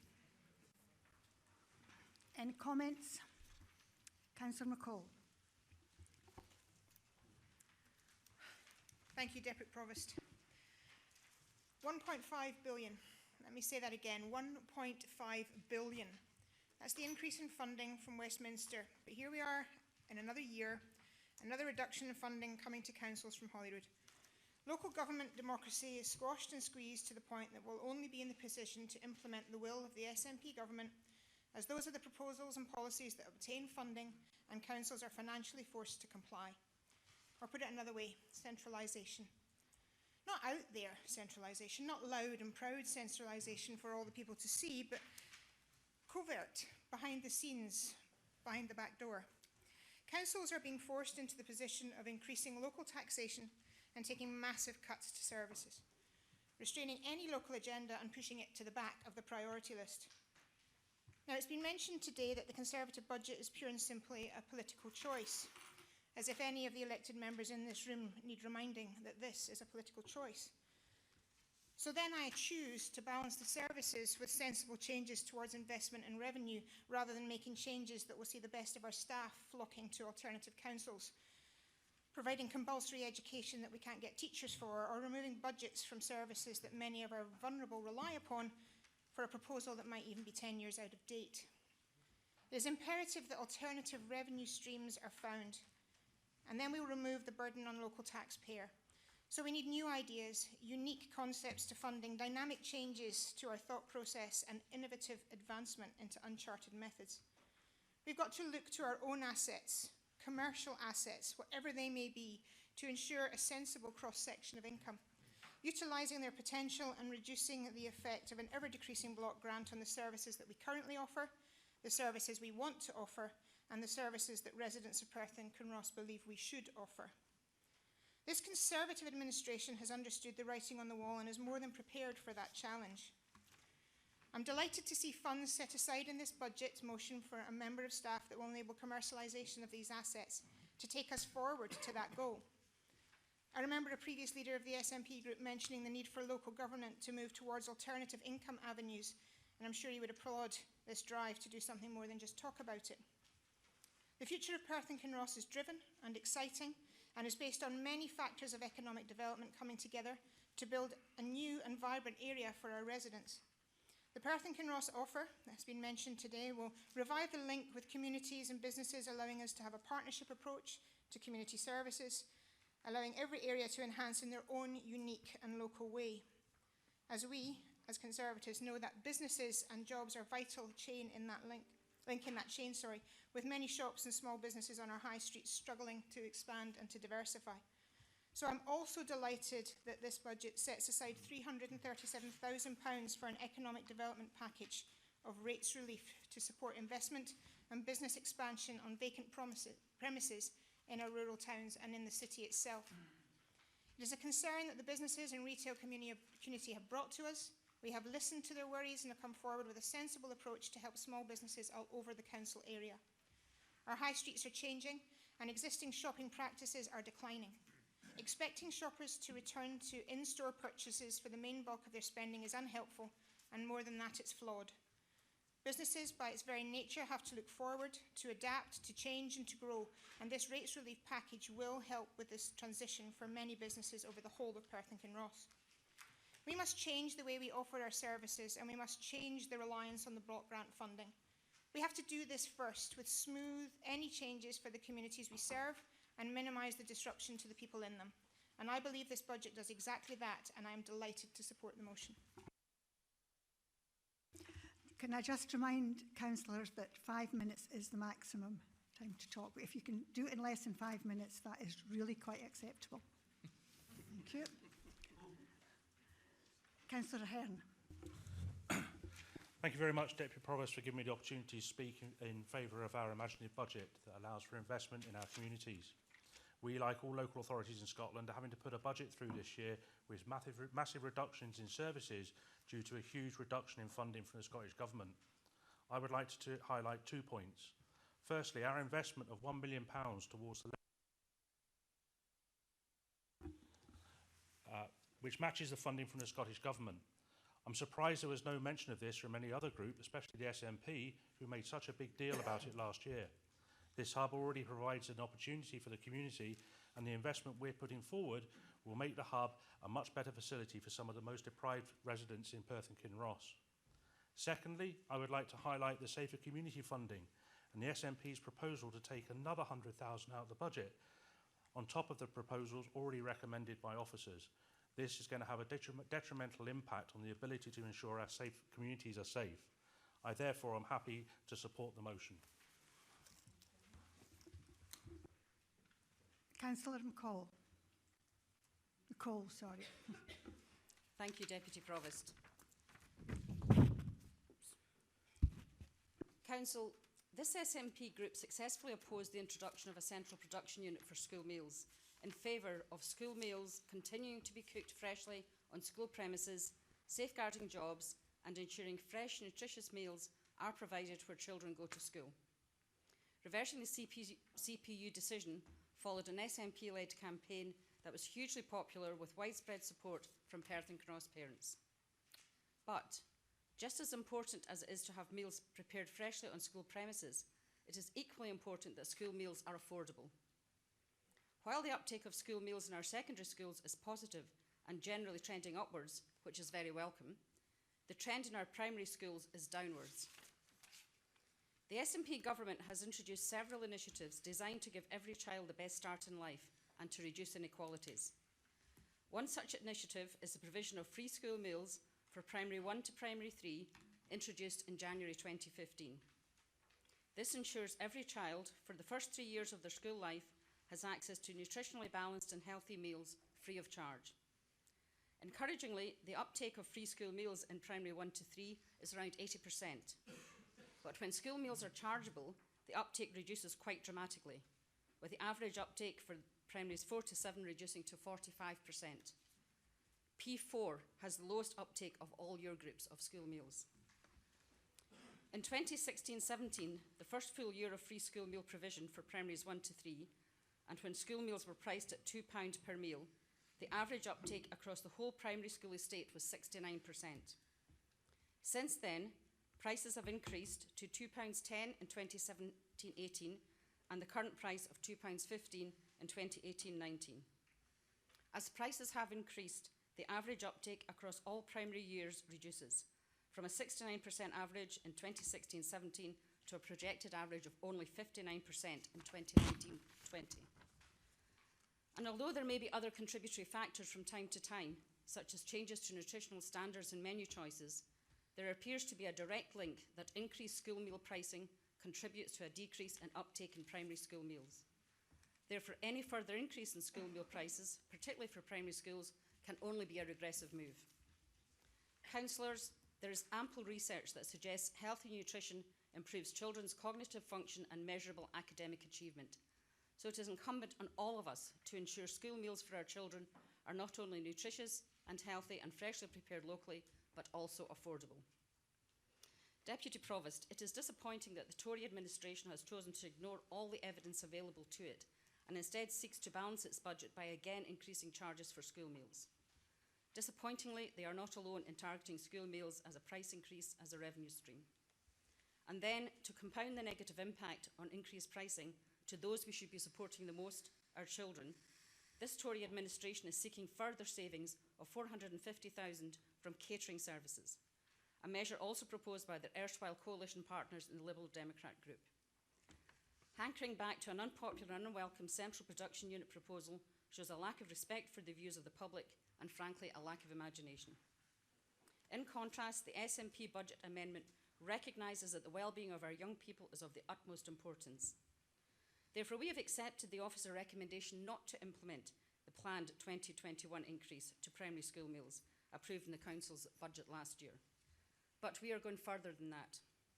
Our budget amendment will decrease the cost of school meals for primaries 4 to 7 for children down to £2 per meal. This price reduction, together with meaningful follow-up engagement with our young people and parents, will, we believe, go some way to redressing the downward trend in primary school meal uptake and increase the opportunity for primary school children to access affordable and nutritious school meals. Deputy Provost, I commend the SNP budget amendment to the Council. Councillor Braun. Thank you, Deputy Provost. This is the third budget that I've been involved with since becoming an elected member. And although timings have been different this year, we seem to play out the same game. Funding cuts, budget negotiations, Green Party pipe up with support, and more funding comes forth. Imagine now if the Scottish Government had a majority and no extra funding to come to us in each of those last 3 years. Where would we be and what would we look like if that had happened? Our circumstances are not as bad as some other authorities, and much of that is down to the prudent financial control operated by our finance department. And this is the right time for me to congratulate them on the work that they do. And I'd also like to thank them for their help, particularly for me, in the figure work that they helped us produce, and their patience in answering many of the questions, in explaining the wonders of accountancy. And it was enjoyable to be brought up to date on the present-day technical terminology so that we can now all speak accountant. Within our budget, I am pleased to see our continued support for Live Active Leisure, with a revenue funding of £270,000 recurring being made available to support their good work. I'm sure that this will be welcomed by the Board of Directors and I'm sure my colleagues would agree, it should be mentioned, are a dedicated and committed team, and we're lucky to have them. I'm also pleased to see that we have allocated further funds to the Community Investment Fund, which has proved to be very popular amongst our communities.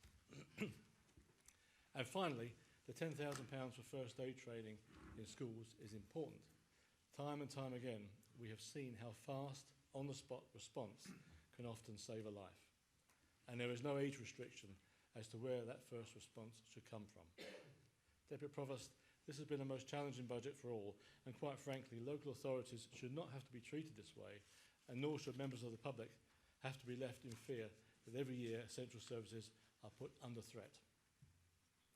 Scotland deserves better, and the people of Scotland deserve better. Thank you, Provost. Councillor Braun. Councillor Trebek. Thank you, Deputy Provost. This is a local budget from the SNP Group for Education. I'd like to echo everything that Councillor Nicole said about school meals. The reduction to £2 a meal is very important. We need to encourage the uptake, and this is a strong message in trying to get that moving forward. Hungry kids don't learn.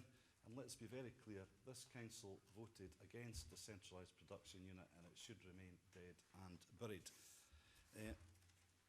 We've also resisted cutting budgets on Play Start, quite rightly. Parent Council, quite rightly, because engaged parents are very important to schools. School crossing patrollers, we've resisted cuts in that regard as well, because parents need to know that their children are safe on the way to and coming home from school. And more importantly, because neither Conservative group in this chamber protected teacher numbers in their budgets, we have no teacher cuts in the SNP budget, either in secondary schools or in the early start. Furthermore, in a broader term, the Scottish Government continues to support schools with Pupil Equity Fund in Perth and Kinross to the tune of nearly £2 million. And of course, early years childcare expansion will be truly transformative for this country. And when I say this country, I mean Scotland. By mitigating the worst effects of inward poverty, but also in the context of education, preparing our children for school, and practice what we preach regularly in this chamber in terms of early intervention and our fight against adverse childhood experiences. And also, of course, the Scottish Child Payment of £10 per week, which should bring 30,000 children out of poverty. Lastly, if I may just touch on Latham for All, the reason we didn't have it in our budget is because, given that the administration here slashed it 2 years ago, I'm not particularly grateful that half of it has been reinstated, frankly, and given that it was slashed 2 years ago, the hard-working volunteers of Latham for All have tried to seek alternative funding arrangements. £1 million has come for the Scottish Government, and as many people here will know, there is also outstanding bids to the lottery and the Garricky Trust. However, credit where credit's due.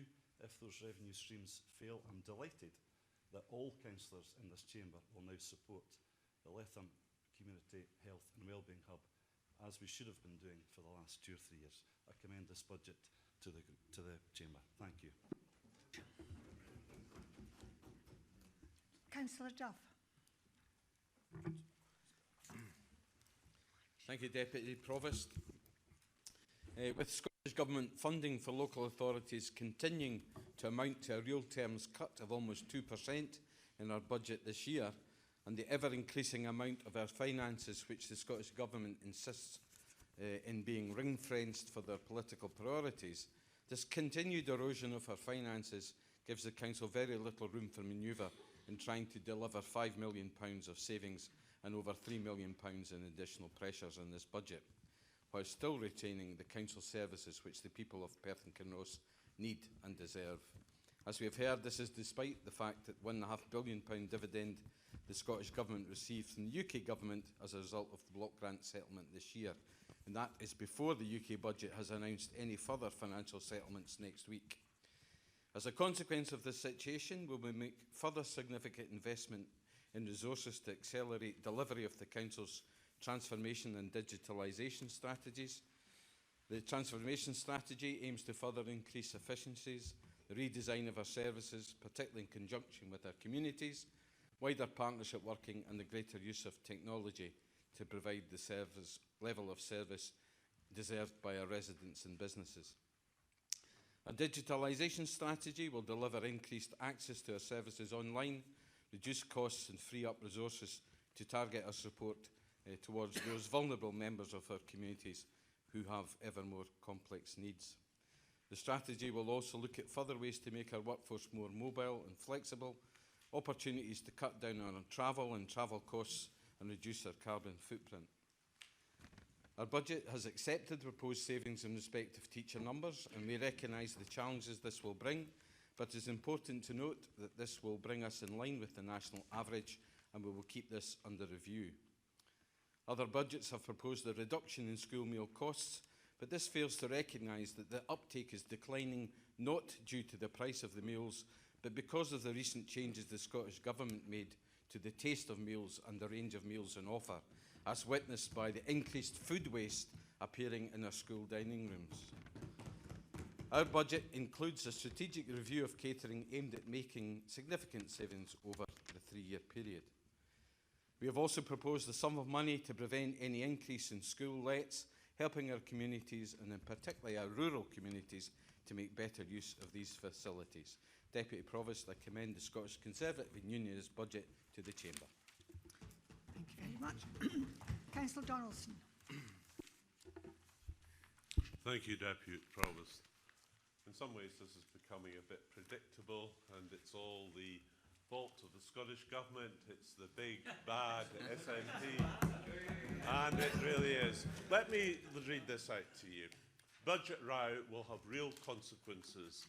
Scotland's under pressure public services are facing a new and potentially devastating threat. The decision to hold the UK budget on March the 11th means Scotland will not know its Barnett-derived financial settlement until after the usual budget setting process at Holyrood is complete. The Scottish Government was not consulted on the budget date. Many households are working to impossibly tight budgets of their own and could very well do without the UK Government adding further uncertainty into the mix. That is an editorial from the Dundee Courier, on the 8th of January this year. And I would put it to you, in many ways, things have not improved. We have, for instance, on European funding, on European social funding, and on leader funding for entrepreneurial businesses, absolutely no clarity, no certainty. I even take from the Audit Committee, our own Audit Committee, in January, February of this year, replacement funding when EU funding ends through the UK Shared Prosperity Fund is still to be realised. Arrangements for any replacement funding remain unclear. And yet, in this debate, we've heard from Councillor Barrett denouncing the Scottish Government for being patronising and controlling. It's a bad deal from the Scottish Government. What was interesting, I thought, from Councillor Barrett, there was not a single scintilla of criticism of the UK Government. And I thought that was quite revealing. And then again, we got from Councillor Lyle that we only have a 1-year budget settlement. I really would like to know how this year of all years you could have got a 2 to 3 year budget settlement from the Scottish Government. It's well nigh impossible given the circumstances that arose. I commend our budget to this council. I won't go through all the points. I think Councillor Rebbit and Councillor McCall made the points very well, especially on the issue of school meals, and I think that's important. To simply rubbish that really doesn't help. On the ALIOs, we very clearly want the defence of our rural libraries in places like Comrie and Cooper Angus. But I think also we do know that there is probably going to be a review of the position of the ALIOs, and I think we want to see how that develops over the next year. I'm not going to comment, obviously, on Horsecross, but on LAL, I think what is going to be absolutely crucial there is the position on PH2O, and I think we're going to get an update on that point a little bit further on. We voted to reinstate all the proposed cuts on the instrumental music service. What I would say on that, though, is we need to think how we can deliver better value from that expenditure. I think in particular we need to look at the issue, the sustainer system had big noise of what is being done in Torry and Aberdeen, Govanhill in Glasgow, Ratloch in Stirling, and because I think there is a disconnect, Douglas and Dundee, because I think there is a disconnect between the amount that is spent on that service and the child poverty. And we've seen the figures on child poverty the summer of last year, and there's a very low take-up of musical tuition in areas like Letham and in Tulloch, South Crieff or Rattray. It's something we've got to reconsider with an open mind. I take Councillor McCall's point about commercialisation. Are you ready to just about finish? Yes, yeah. thank you. But I would point out to her that we have made very clear provision for a commercial officer to increase council income. And I think that is something we really do need to think about, something we put forward 2 years ago and something we do need to reconsider. Thank you. Thank you, Councillor Donaldson. Councillor Gray. Thank you. You know, I think it's widely accepted across this chamber the objectives of the council, and I think we all know what they are. And if we don't know them all, here's one of them: creating a safe and sustainable place for future generations. And in the line underneath, we have the suggestion here: rejection of the increase in the charge for refuse collection, that is garden waste permit.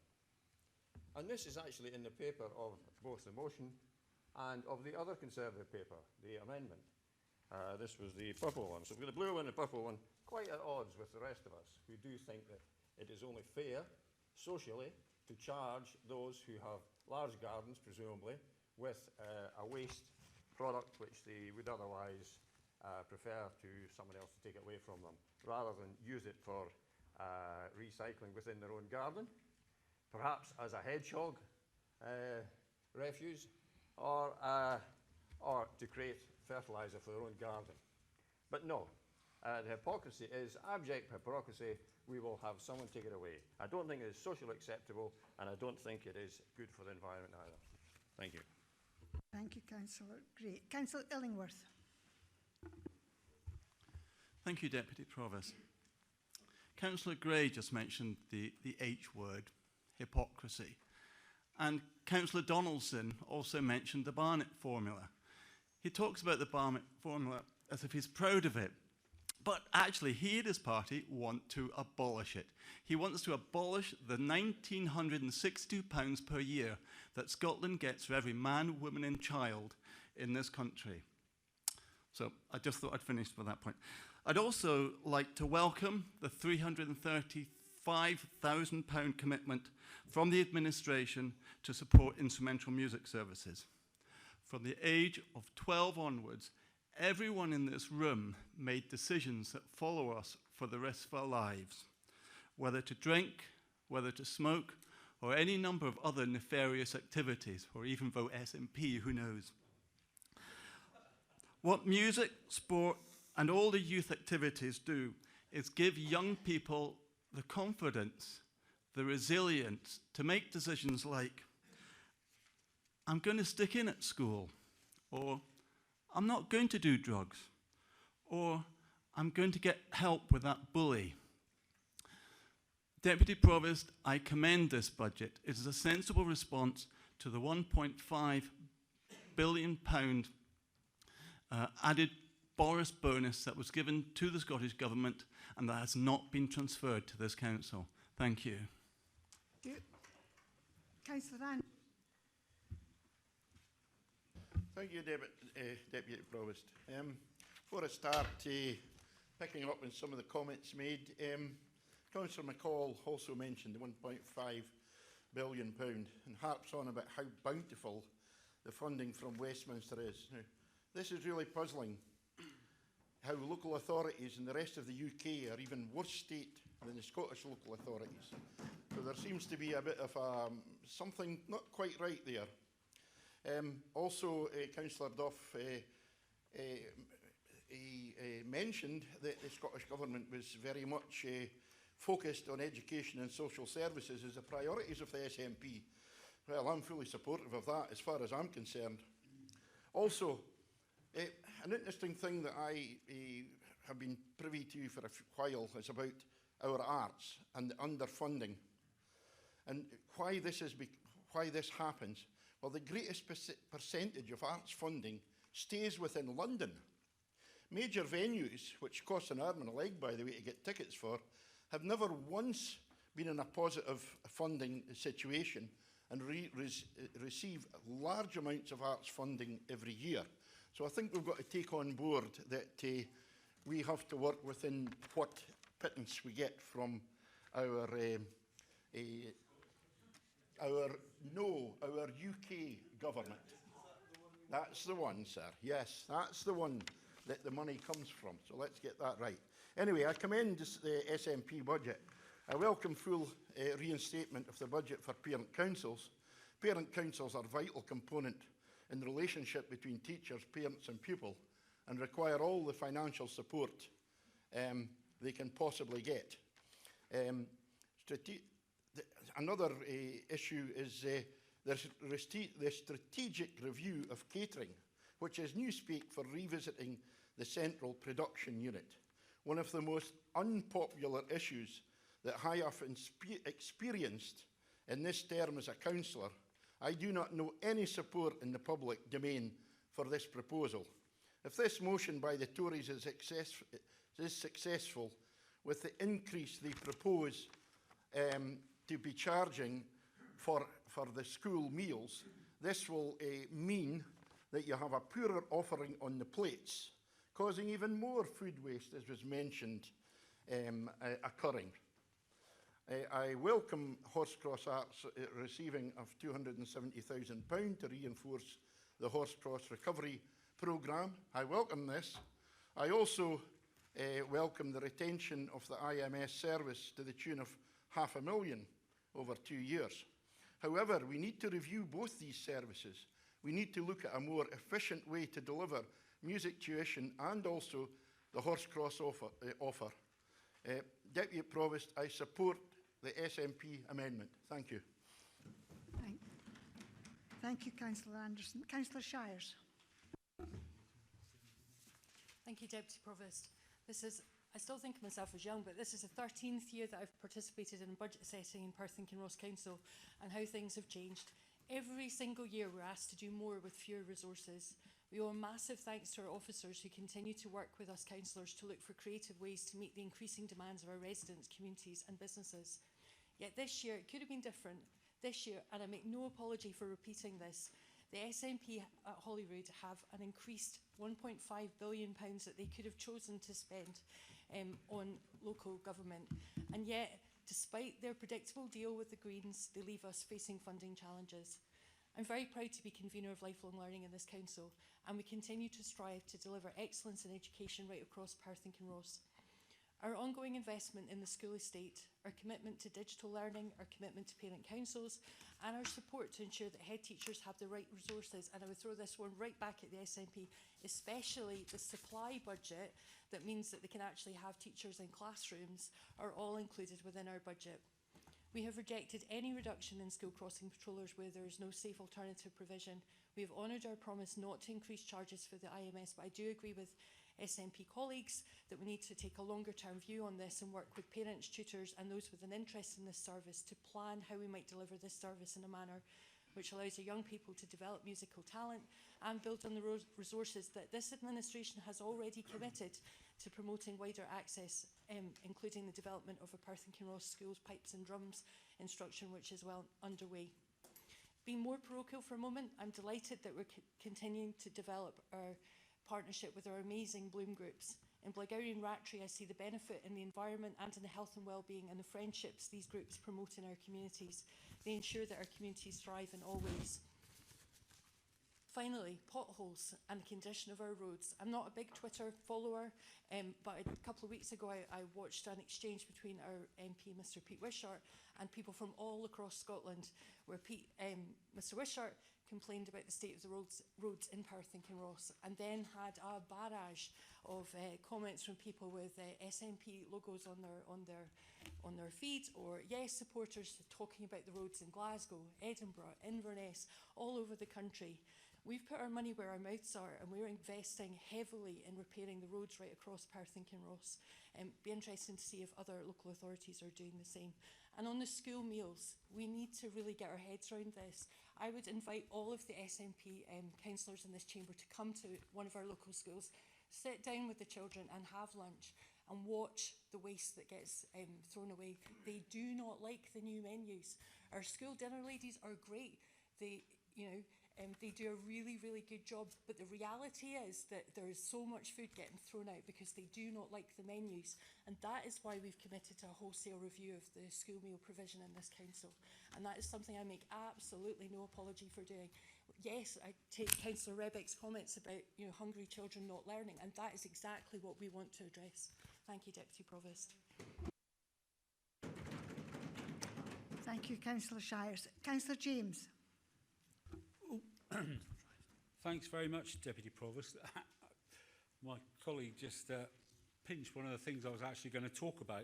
But what I wanted to talk about mainly was that for the last 3 years, like my colleague, since I've been on Perth and Kinross Council and involved with budgets, I've had to endure every budget of our colleagues across the floor talking about the austerity from the UK Tory government. It was announced last year, austerity is over. Obviously, the memo didn't get to Holyrood because we've had an absolute useless settlement. Roads, they complain about £35 million less spent on roads. The list is endless, to be honest, and it's pointless just standing up here and saying. What I will say, though, is while they want to give away free school meals and free buses and free this, free that, nothing's free. Somebody somewhere's got to pay for it. If you put the means in place for people to earn the money, as in what the Conservatives are trying to do by helping the economy, getting people out working, increase income, people will spend when they earn.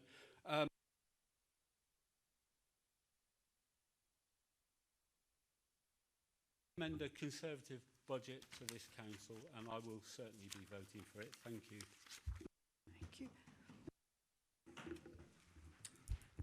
Thanks very much, Deputy Provost. Well, I've been here not just over half the time that Councillor Shires has been here, and the most depressing thing is the batting about comments about UK government, Scottish government and that. The people out there that we represent don't give I'll not say the word. About what's going on in there. They're more interested in what we're doing with the money we've got. We should be working together as best we can to try and provide the best we can with the resources we've got. We could argue all day. It makes no difference that we say the UK government austerity or the Scottish government are ring fence and things that they want.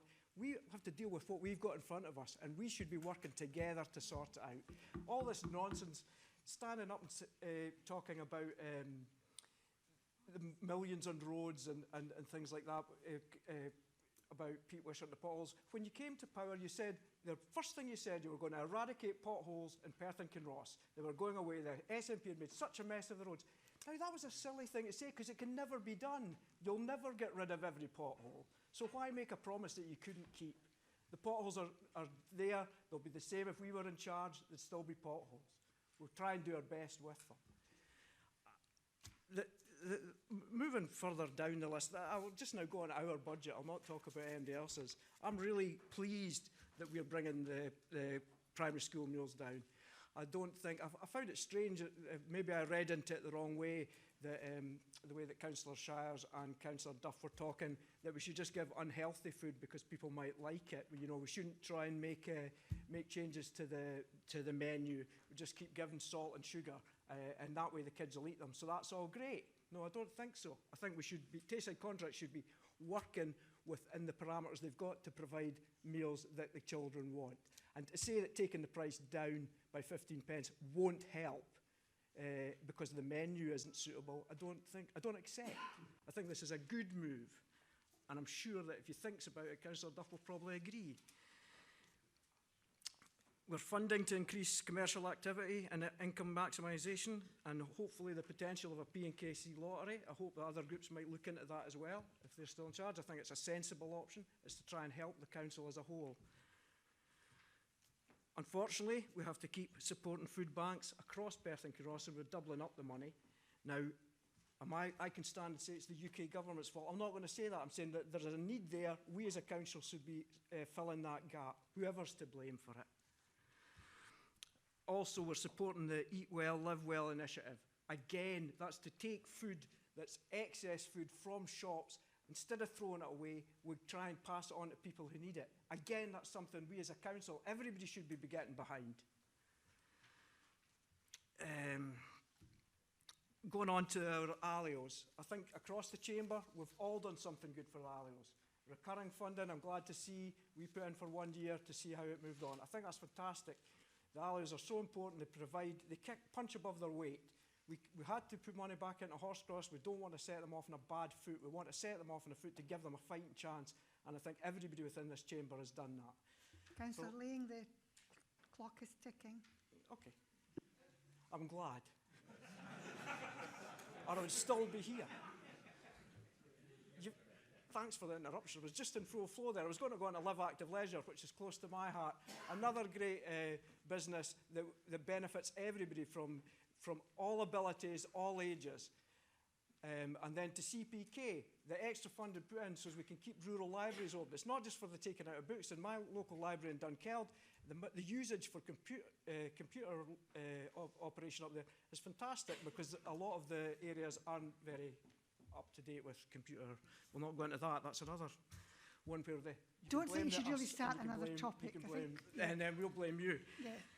Basically, what I'd like to say is, as well as looking towards, we're trying to fund. Councillor Laying, you have had more than 5 minutes. I've been quite. It's the quickest 5 minutes of my life. Well, that's maybe not yours. Anyway, I commend the SNP budget to the chamber. Thank you very much. Councillor McEwen. Thank you, Deputy Provost. In these challenging and uncertain times, Brexit and all that, it has never been more important for a budget to deliver confidence in our economy and a strong investment in public services.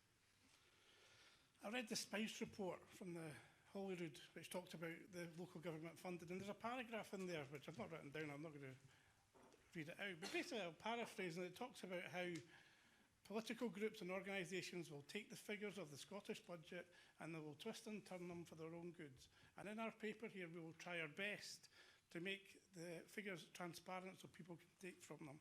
And that's what we've witnessed in here this morning. There is 2.6 million extra funding for Perth and Kinross. But that funding is going into core services. Early learning and childcare, teachers' pay and pensions, carers' aid and a living wage. I was distraught earlier on to hear that the Tories were to raid the education fund because it was ring-fenced, and they felt that there was a support for using that money elsewhere. That money's for kids and their education. There's nothing more important to our economy and our society than the education of children. In England, under the Tory government, people in here know I'm a pharmacist, prescription charges from the 1st of April will be £9.15. And we're about to go into a COVID problem.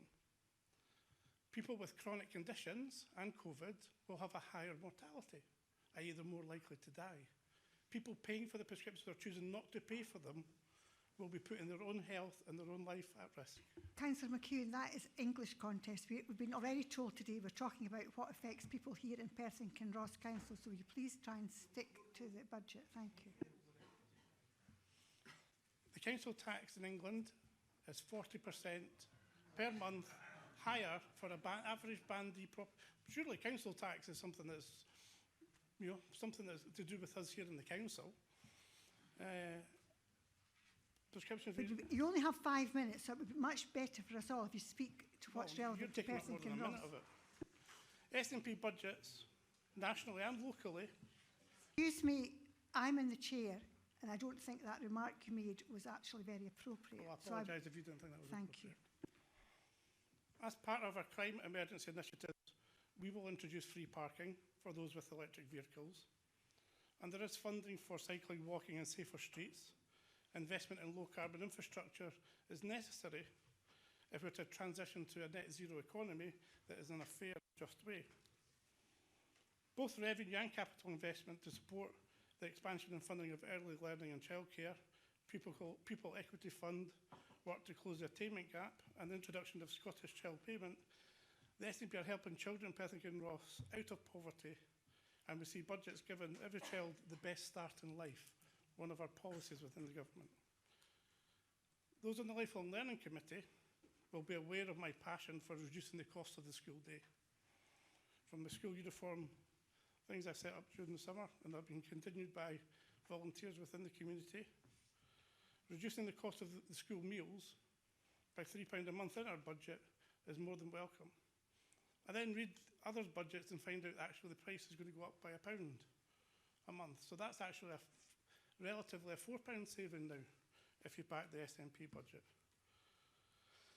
The instrumental music service, my daughter Katie plays the viola in the youth orchestra, and she's benefited enormously from the instrumental music service. So of course I support its full funding. School crossing patrollers, I'm confused now because, you know, the Tories took the money away from the school crossing patrollers, and the one in Rattray is getting sacked on the 1st of April. I then see that it's actually back in the Tory budget. So I thought, oh, that was a U-turn in the face of the angry school crossing patrollers and the parents, especially those of Balbeggie. But then I hear Councillor Shires talk about how it's money back in, but only where we think it's appropriate to be back in. So I don't know if they're just trying to deceive the public on whether school crossing patrollers are there or not. Try and wind up, Councillor McEwen, please. Living in a rural ward is essential that we protect winter maintenance, ensure safe roads and paths across our area, and investment in rural community transport initiatives makes a huge difference to those who live in our rural communities. So I commend the SNP budget. Thank you. Councillor Waters. Thank you, Deputy Provost. As I lose my bit on the page. This Council committed us to an agenda of transformational change in light of the climate emergency we find ourselves in. I will be supporting the SNP budget that includes 100,000 to facilitate the provision of free parking for electrical vehicles throughout Perth and Kinross. This, along with helping to deal with air pollution, will send a clear message that the SNP are fully committed to play our part in leading on climate change. The SNP budget has also committed to creating a post to maximise the Council's opportunity to access external sources of additional funding that can often be missed due to staff pressures and inefficient time to look at these sources. This will also include the ability to identify and notify our partners and businesses of external funding that may help them meet our strategic objectives. An example is the Scottish Government funding to retrospectively upgrade buses to more energy efficient and greener buses of transport, meeting our commitment to reduce CO2 emissions and improve air quality within our cities and towns. The post will also allow the Council to examine the potential of a Perth and Kinross lottery, money that will be over and above current commitments, money that will be earmarked for projects that deal directly with the climate emergency and biodiversity projects. Thank you, Provost.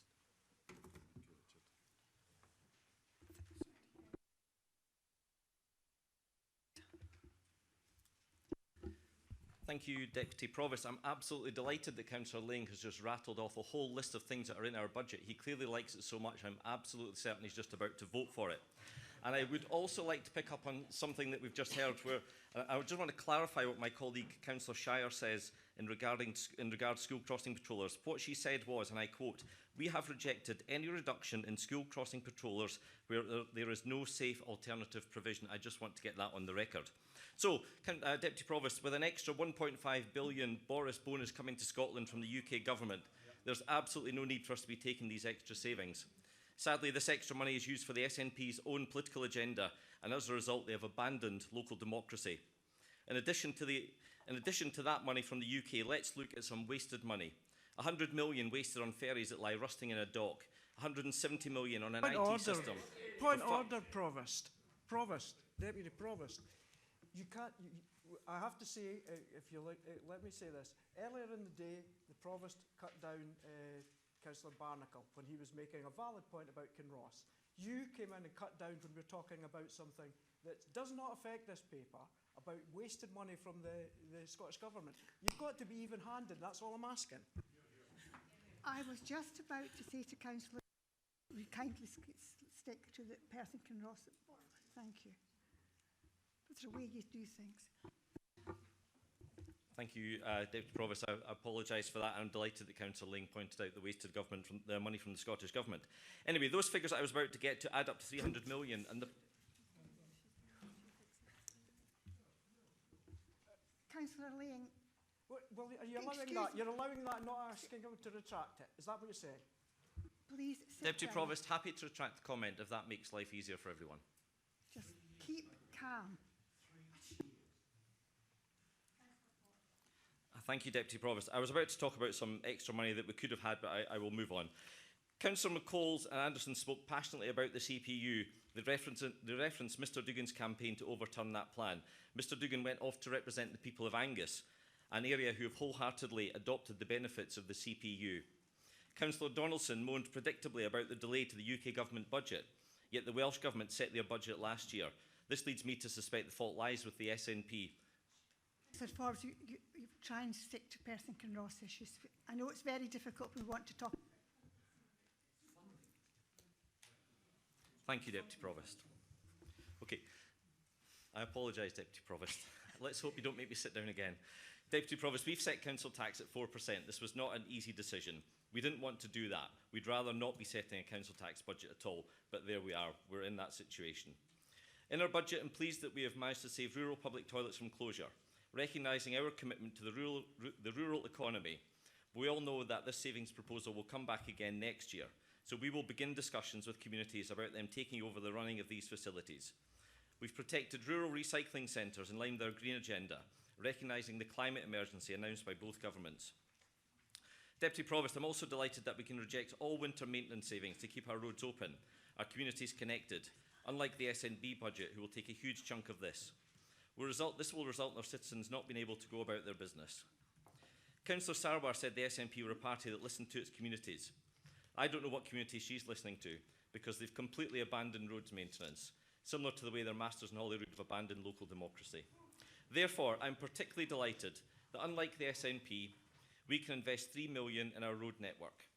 This money will be used to repair potholes, resurfacing and general maintenance. Recognising the issues caused by inconsiderate wild camping and camper vans across our area, in particular in Highland Perthshire, we will use some of this money to provide camper van service areas modelled loosely on the French air system. We hope to use this money to lever in funding from the Rural Tourism Infrastructure Fund. If we are unsuccessful in that bid, we will still be able to provide these services. The look and feel of... Your time is... I thought you would have given me a little bit extra time because we spent so long sitting down. No, I think that will be fine, thank you. Thank you, Deputy Provost. Councillor Bailey.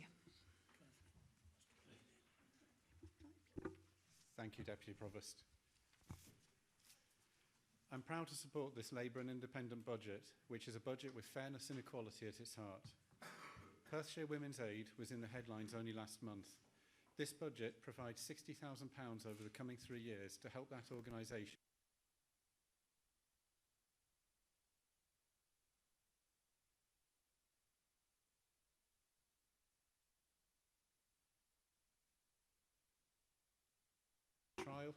Our budget invests in a trial of a publicly run bus service. Not only will this deliver a better service for our residents, but in fact, the cost for us to run that bus will be lower than the current rate we pay a private operator. The budget also includes funding for feasibility studies for multiple potential rail and light rail routes. Our response to the climate emergency can't just be hot air. It must be backed by meaningful investment in alternatives.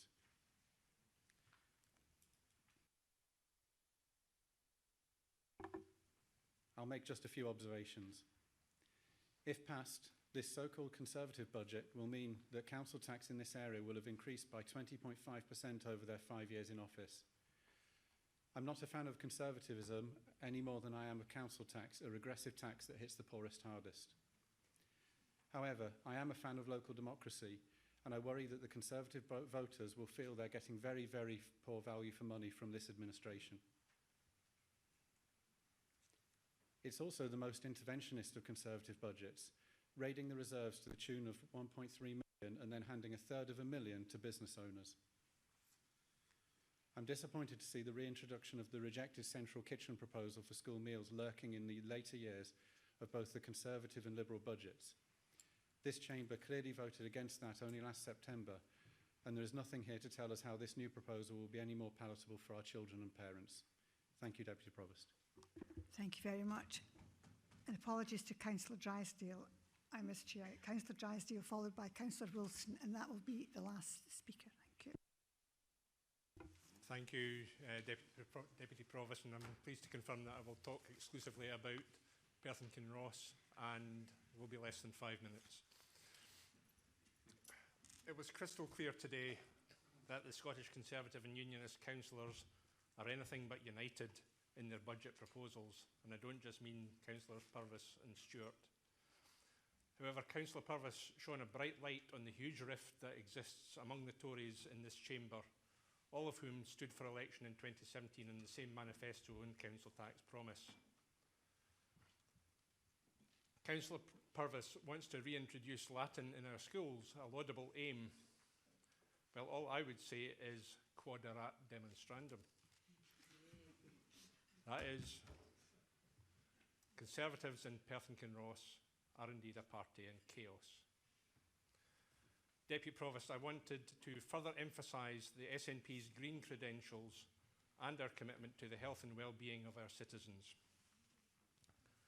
As others have said, our proposal to reduce primary 4 to primary 7 school meals prices by 15 pence to £2 will mean all primary school pupils can get a high-quality, fresh meal every weekday. And Councillor Shires, I'm sorry, but responsible parents whose kids don't eat properly at home will be gradually persuaded, and parents will persist until they do eat healthy foods, and I would trust that our schools would do the same. Whilst you can't put a price on healthy kids, our proposals would also allow families to save £250 over the final 4 years in primary school for a family with 2 children. On the green agenda and on climate change, can I also emphasise the SNP group's proposals include an ambition for Perth Kinross Council to be the first Scottish council to introduce a carefully and responsibly managed lottery, the proceeds of which would be used to help further accelerate and fund our innovative climate change agenda over and above the specific measures already set out in our proposals today. Deputy Provost, I wholeheartedly commend the SNP amendment to Council. Councillor Wilson, followed by Councillor Jarvis, because I obviously did not see that she'd been sticking her hand up. Don't know what. Thank you, Deputy Provost. First of all, I want to make a brief comment on the government situation both in the Southern Peninsula and in Holyrood. Councillor Donaldson, I didn't want to interject on your excellent contribution. Excuse me, Councillor Wilson, we've already stopped other people from talking about other budgets in other parts of the United Kingdom. Can we just try and stick to what we're supposed to be in your 5 minutes? I know it seems Indeed, hard, but these decisions do affect us, Deputy Provost, as you know.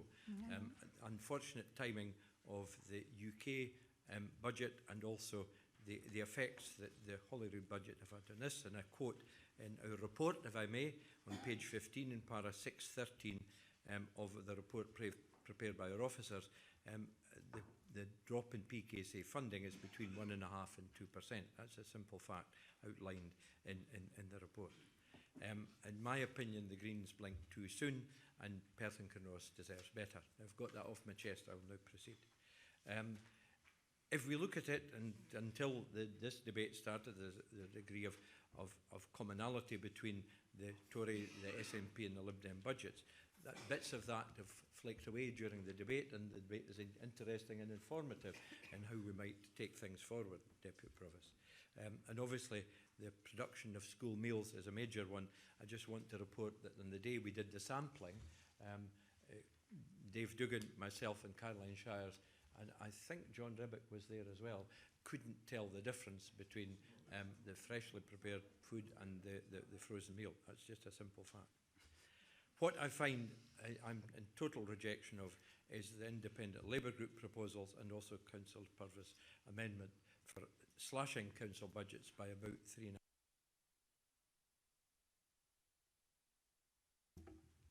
Major cuts in services, disruption, lack of direction and strategy drive for the council, and in fact demoralise and dispirit our hard-working and able staff.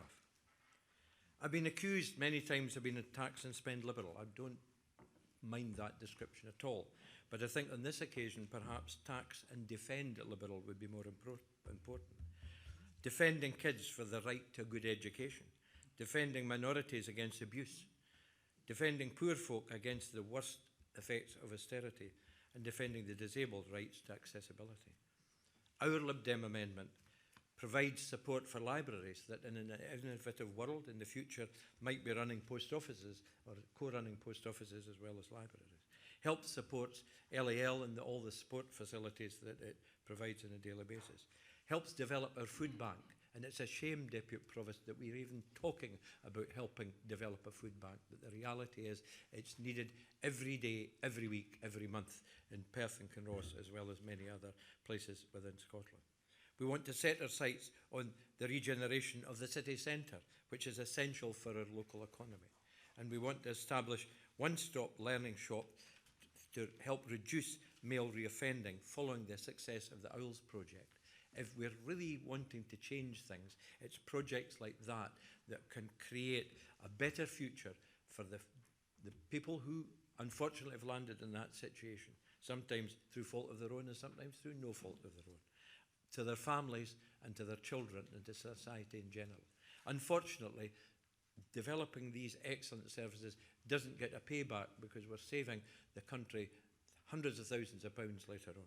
However, that doesn't stop my keenness to see these being developed. To continue the successful Community Investment Fund, which has benefited a lot of very small projects throughout Perth and Kinross in every ward of this area.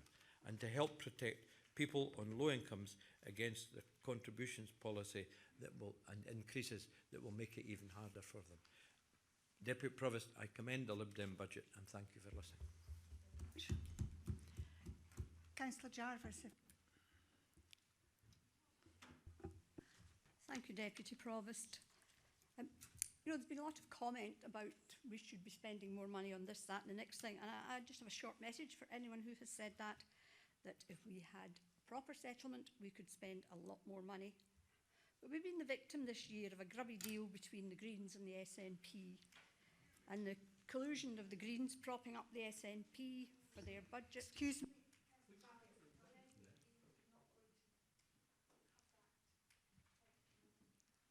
Well, I'm talking about the effect it has on this council. Focus on the council here, please. Okay, well, the 2% cut that we've suffered means we've had to find £5 million and put our vital services at risk. Most people don't come into council to reduce services, and that's just what we've been forced into at every turn from Holyrood. They give us more and more burdens, and they don't fund them.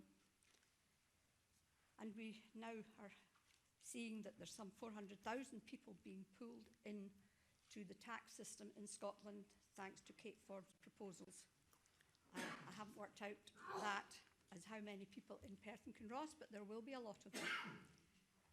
The Scottish Government have benefited from the Barnett consequentials, but they just haven't passed it on.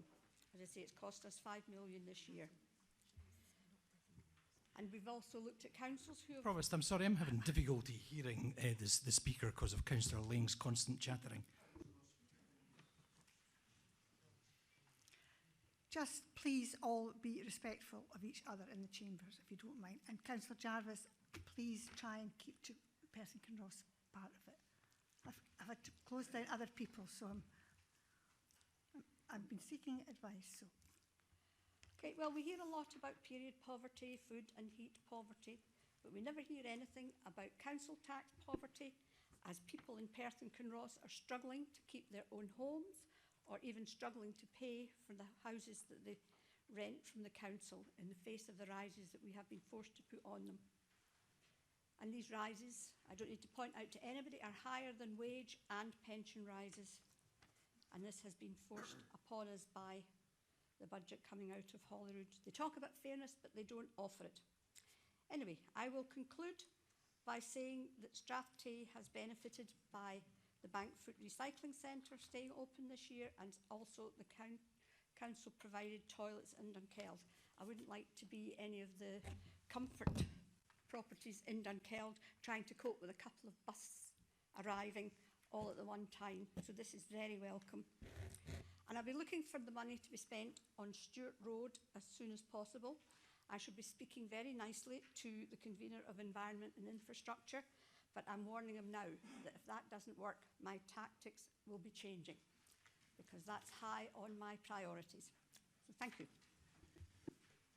Thank you, Councillor Jarvis. Councillor Lyle will now sum up. Thank you. Thank you. And before we move to the vote, reflecting on the debate this afternoon, this administration wishes to amend the motion to incorporate several points from the Liberal Democrat group. The points are as follows, and I wonder if we can ask for a copy of the amendment to be passed round while I continue to chat.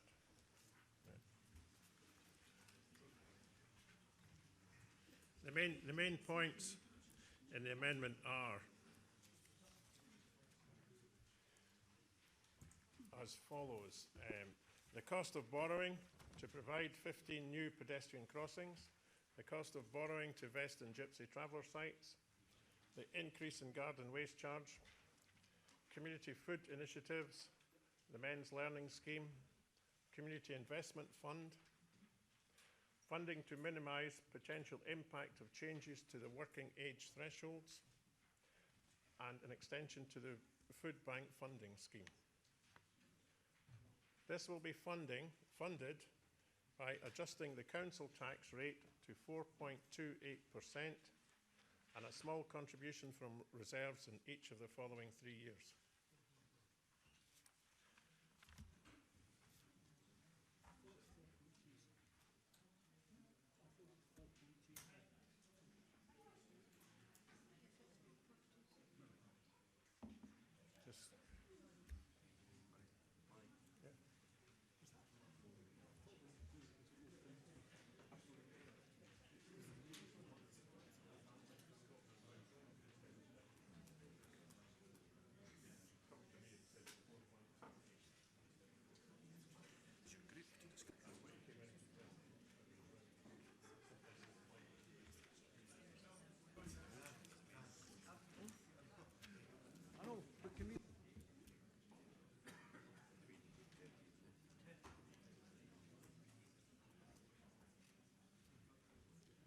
Provost, before we proceed with the votes, it was just like to add to others' thoughts that I also have sat through quite a lot of budgets. Unfortunately, some of them in the last 5-6 years have become quite repetitive, but I'd like to reflect on the positive contributions. I note Councillor Donaldson's, Councillor Anderson's and Councillor Shire's constructive points on the IMS and ALIOs.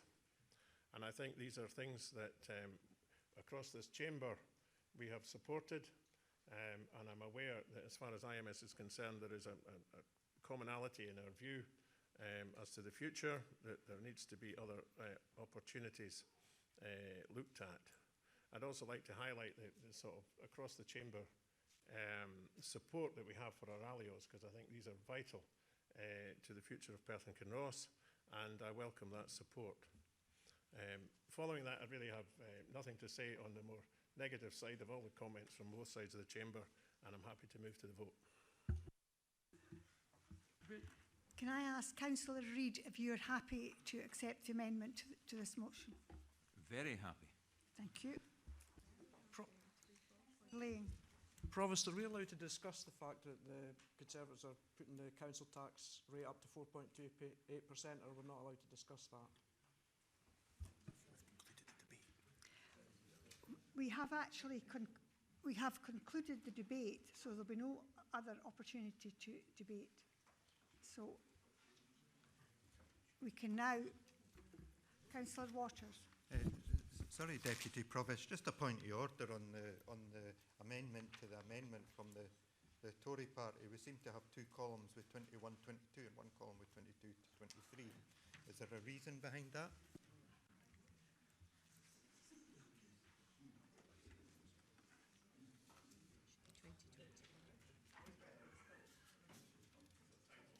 It's just, it's a typo. It's just a typo.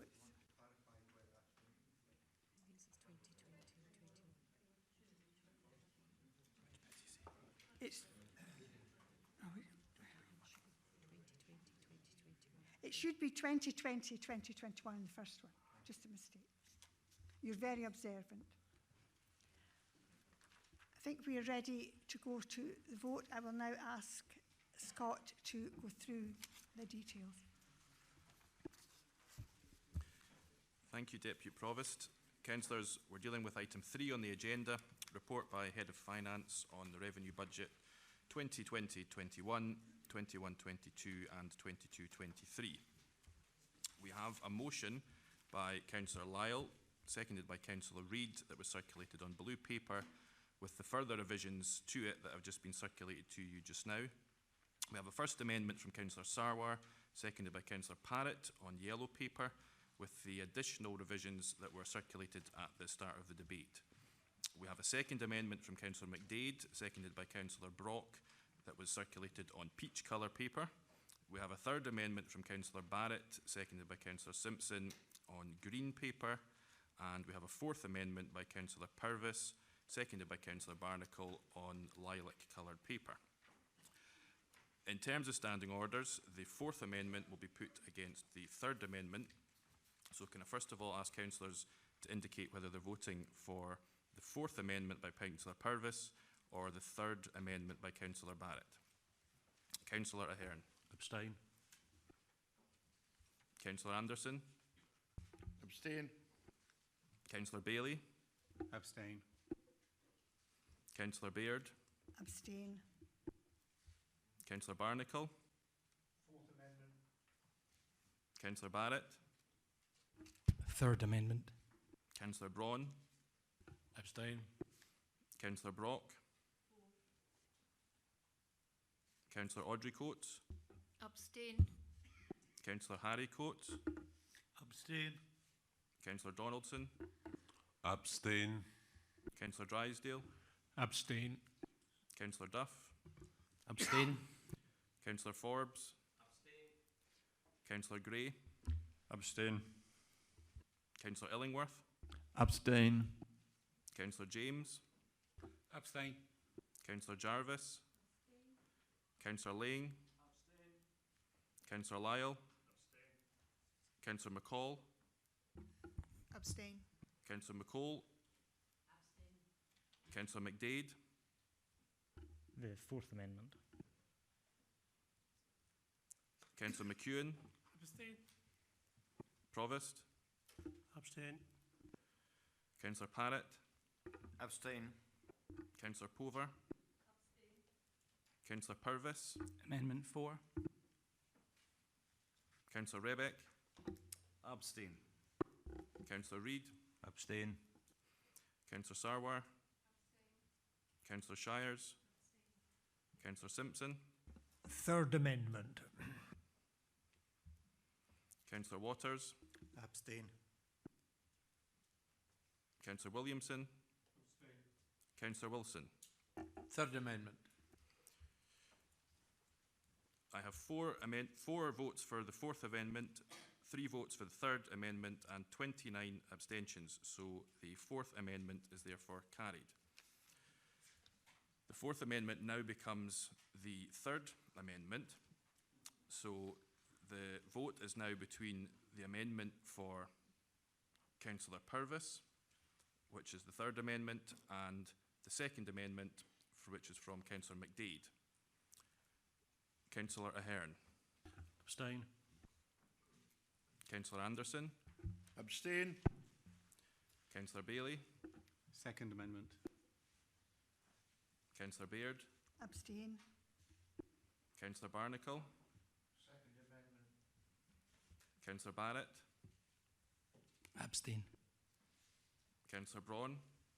Abstain. Councillor Brock. Councillor Audrey Coates. Abstain. Councillor Harry Coates. Abstain. Councillor Donaldson. Abstain. Councillor Drysdale. Abstain. Councillor Forbes. Abstain. Sorry. Should I not be next? You are correct, Councillor Duff. My apologies. Councillor Duff. Abstain. Councillor Forbes. Abstain. Councillor Gray. Abstain. Councillor Illingworth. Abstain. Councillor James. Abstain. Councillor Jarvis. Councillor Lang. Councillor Lyle. Abstain. Councillor McCall. Councillor McCall. Abstain. Councillor McDade. Second Amendment. Councillor McEwen. Provost. Abstain. Councillor Parrott. Abstain. Councillor Pover. Councillor Purvis. Third Amendment. Councillor Rebeck. Abstain. Councillor Reid. Abstain. Councillor Sarwar. Councillor Shires. Councillor Simpson. Abstain. Councillor Waters. Abstain. Councillor Williamson. And Councillor Wilson. Abstain. I have 1 vote for the Third Amendment, 4 votes for the Second Amendment and 31 abstentions, so the Second Amendment is therefore carried. The Second Amendment will now be put against the First Amendment. So can I ask councillors to confirm whether they're voting for the Second Amendment by Councillor McDade or the First Amendment by Councillor Sarwar? Councillor Ahern. Abstain. Councillor Anderson. First Amendment. Councillor Bailey. Second Amendment. Councillor Baird. Abstain. Councillor Barnacle. Second Amendment. Councillor Barrett. First Amendment. Councillor Braun. Abstain. Councillor Brock. Councillor Audrey Coates. Abstain. Councillor Harry Coates. Abstain. Councillor Donaldson. First Amendment. Councillor Drysdale. First Amendment. Councillor Duff. Abstain. Councillor Forbes. Councillor Gray. First Amendment. Councillor Illingworth. Abstain. Councillor James. Abstain. Councillor Jarvis. Councillor Lang. First Amendment. Councillor Lyle. Abstain. Councillor McCall. Councillor McCall. First Amendment. Councillor McDade. Second Amendment. Councillor McEwen. Provost. Abstain. Councillor Parrott. First Amendment. Councillor Pover. Councillor Purvis. Abstain. Councillor Rebeck. First Amendment, please. Councillor Reid. Abstain. Councillor Sarwar. First Amendment. Councillor Shires. Councillor Simpson. First Amendment. Councillor Waters. First Amendment. Councillor Williamson. First Amendment. Councillor Wilson. First Amendment. I have 4 votes for the Second Amendment, 16 votes for the First Amendment and 16 abstentions, so the First Amendment is carried. The First Amendment now becomes the substantive amendment. So I now like to ask councillors to vote for the motion or the amendment. Councillor Ahern. Motion. Councillor Anderson. Amendment. Councillor Bailey. Amendment. Councillor Baird. Motion. Councillor Barnacle. Amendment. Councillor Barrett. Motion. Councillor Braun. Motion. Councillor Brock. Amendment. Councillor Audrey Coates. Motion. Councillor Harry Coates. Motion. Councillor Donaldson. Amendment. Councillor Drysdale. Amendment. Councillor Duff. Motion. Councillor Forbes. Motion. Councillor Gray. Amendment.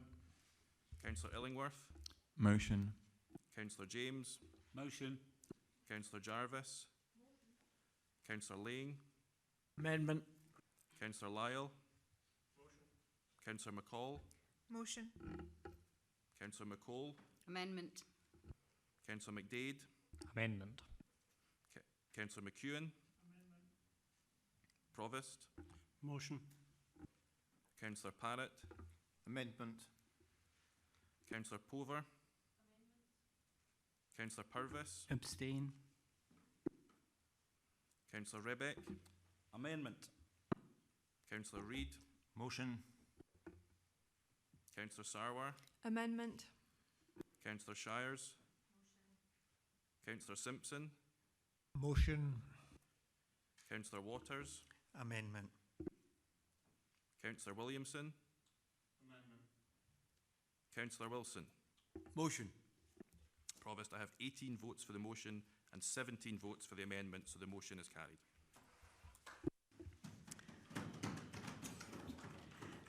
Thank you all very much. I think it would be helpful if maybe had a 10-minute comfort break before we move on to the capital budget. Thank you very much. So now we move on to the capital update report. You all have the report in front of you and you've all read it. Can I ask, are there any points of clarification required about this report? And I mean clarification, not real questions. Oh, sorry, Councillor Burvis. Real questions. Thank you, Deputy Provost. Notwithstanding any motion that the Leader of the Council will bring forward, I'm reasonably content with the recommendations in the report and would thank the Leader of the Council for his dialogue with us and other groups on that. I just wanted to seek clarification on recommendation 7.2.3, which refers to section 4 of the report, and specifically 4.3, where it talks about what should or should not be included in the review. Obviously, I accept the point about the Council needing to meet its statutory responsibilities and projects that might be contractually committed already. Just in terms of projects that attract levels of third-party funding, I'm just wondering, if we approve this today, will it be that any project that also receives third-party funding, it would not be deemed competent to remove that should members want to remove it? Because I would be slightly concerned, because there may be some things that, while we accept there's funding available, we might not want to fund in principle, and some members might not want to bring that forward in their proposals. So it's just for clarity on that point. Chief Executive's going to comment. Councillor Purvis, at the budget update meeting a couple of weeks ago, it was agreed at that point in time that those projects that had match funding would not be part of any review.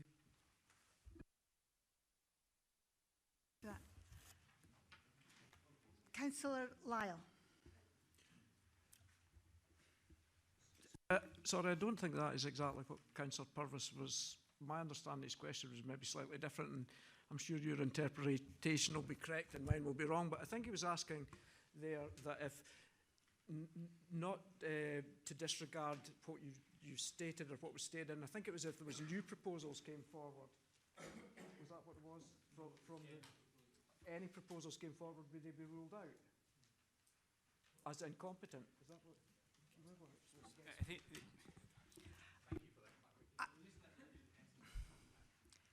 Councillor McDade. Thank you, Deputy Provost. I think I understand Councillor Purvis's concerns, and I share them in terms of what I think he is trying to get clarification on is whether, when we bring forward proposals in June, if certain political groupings do not wish to support things that have match funding against them, will it be deemed incompetent to remove the funding for those projects? That's my understanding of the question. Yes, that's correct. Just to I was trying very carefully not to refer to any specific project. So, just a hypothetical example, if the council was wanting to borrow £10 million and was getting 10 million in match funding, if any councillor or a group of councillors didn't think that we should be doing the project in principle, my view would be that we shouldn't be providing the £10 million funding regardless of the match funding. I think the Chief Executive has outlined the officer position on that, and obviously it's for us to decide if we want to agree with that. Is that the case?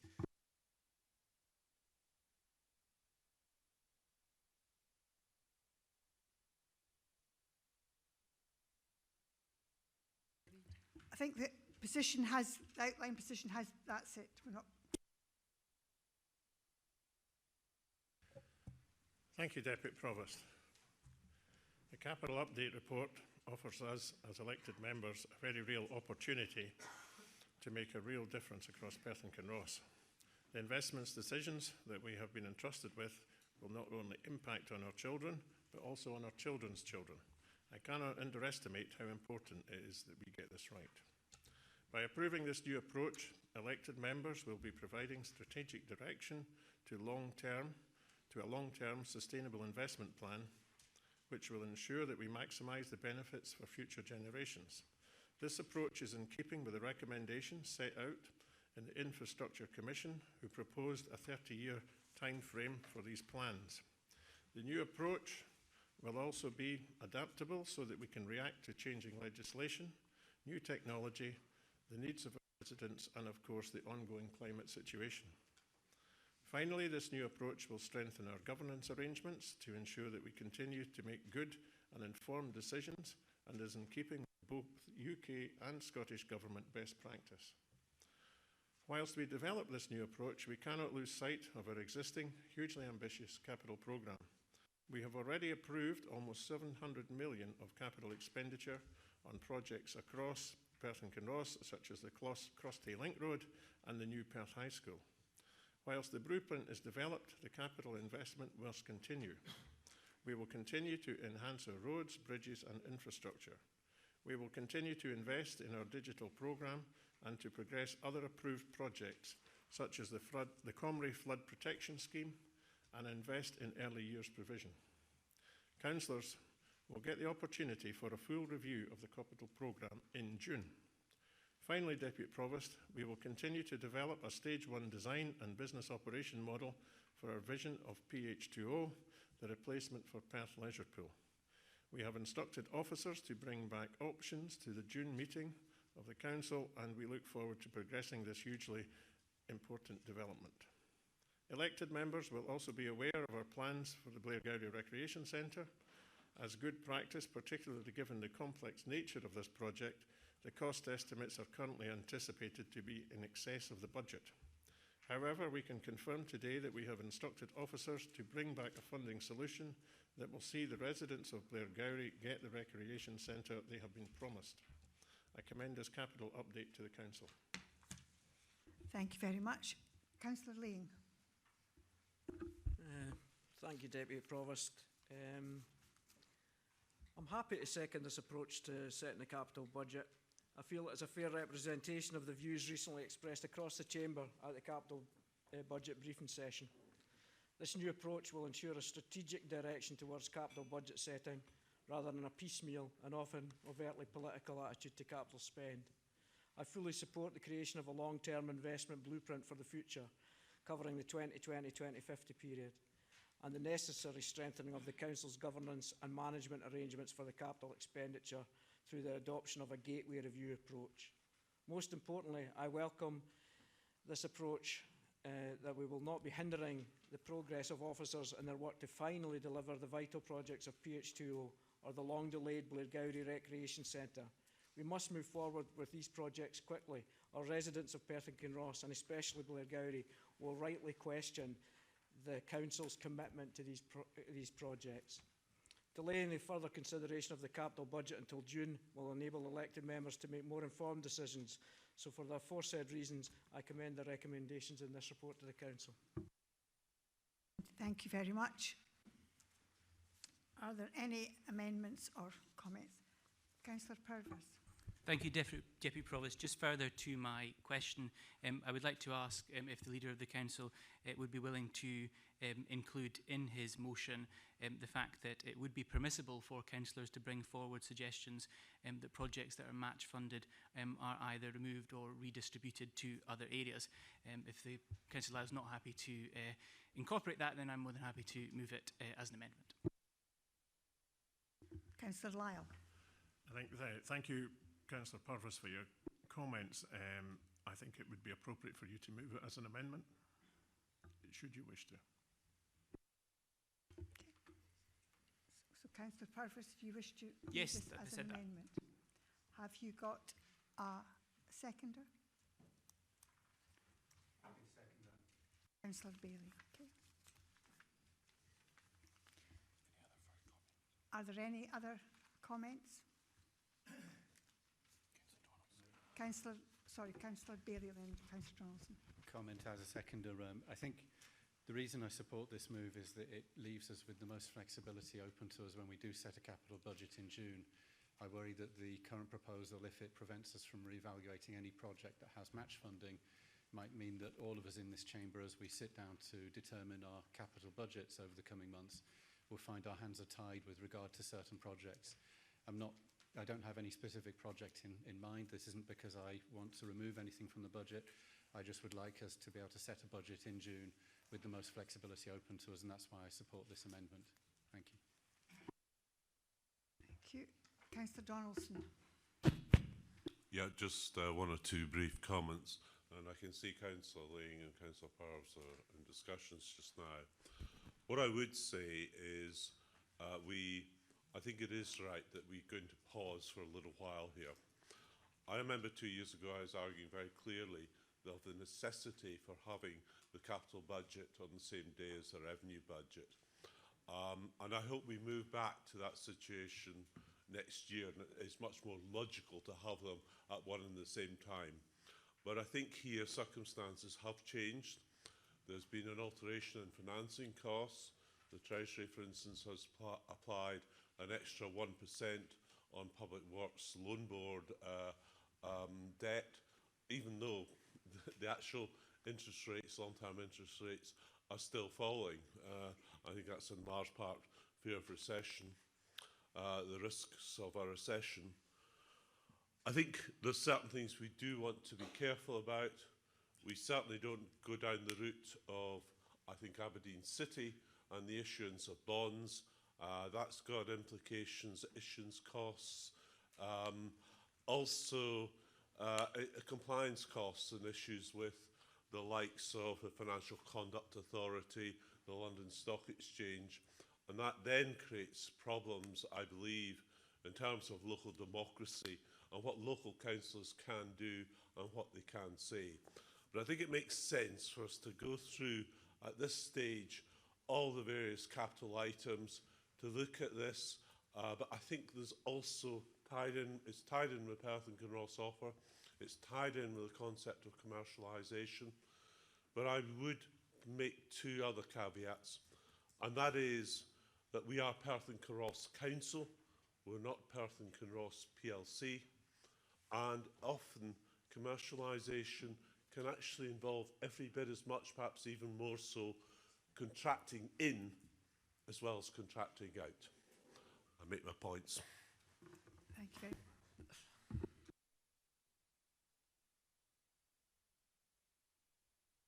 Perhaps, Deputy Provost, if people need a recess, we have a recess rather than having this ongoing commentary. I was just about to say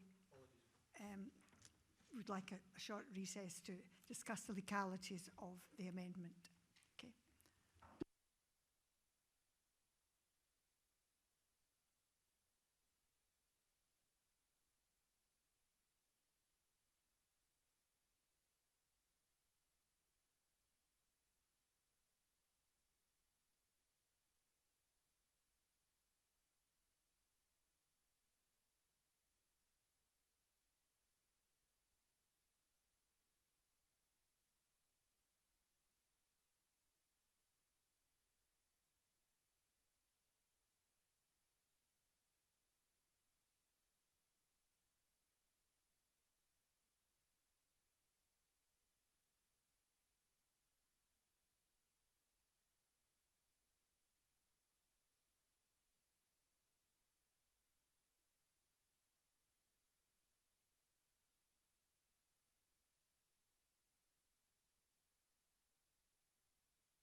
Right, councillors.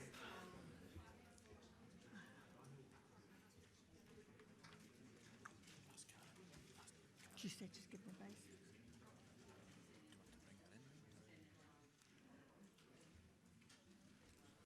Would someone like to inform me what is going to happen?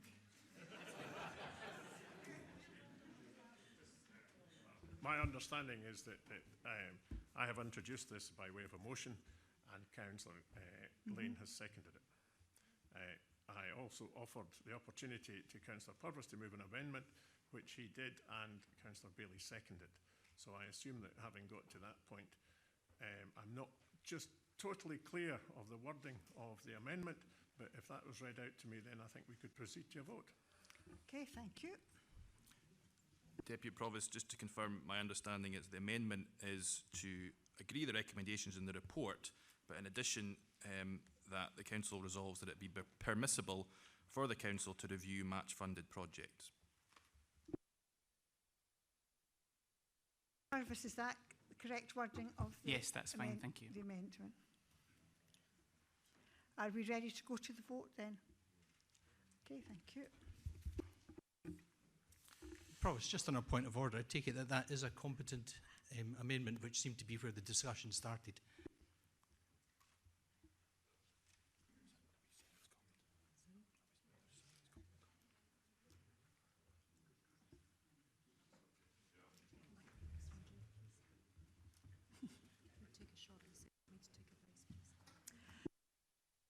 If we'd like to short recess to take advice.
The Chief Executive would like to make a comment. Thank you, Deputy Provost. I have taken advice from Legal Services, and I am advised that the amendment is competent but brings with it significant strategic risk and question mark best value.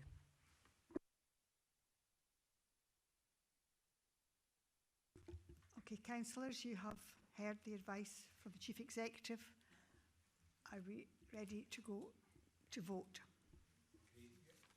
Thank you. Thank you, Deputy Provost. We have a motion from Councillor Lyle to agree the recommendations as set out in the report. We have an and the motion seconded by Councillor Lang. We have an amendment from Councillor Purvis, seconded by Councillor Bailey, to also agree the recommendations set out in the report with the additional resolution that it be permissible for the Council to review match-funded projects. Can I ask councillors to indicate whether they're voting for the motion or the amendment? Councillor Ahern. Motion. Councillor Anderson. Motion. Councillor Bailey. Amendment. Councillor Baird. Motion. Councillor Barnacle. Amendment. Councillor Barrett. Motion. Councillor Braun. Motion. Councillor Brock. Councillor Audrey Coates. Motion. Councillor Harry Coates. Motion. Councillor Donaldson. Motion. Councillor Drysdale.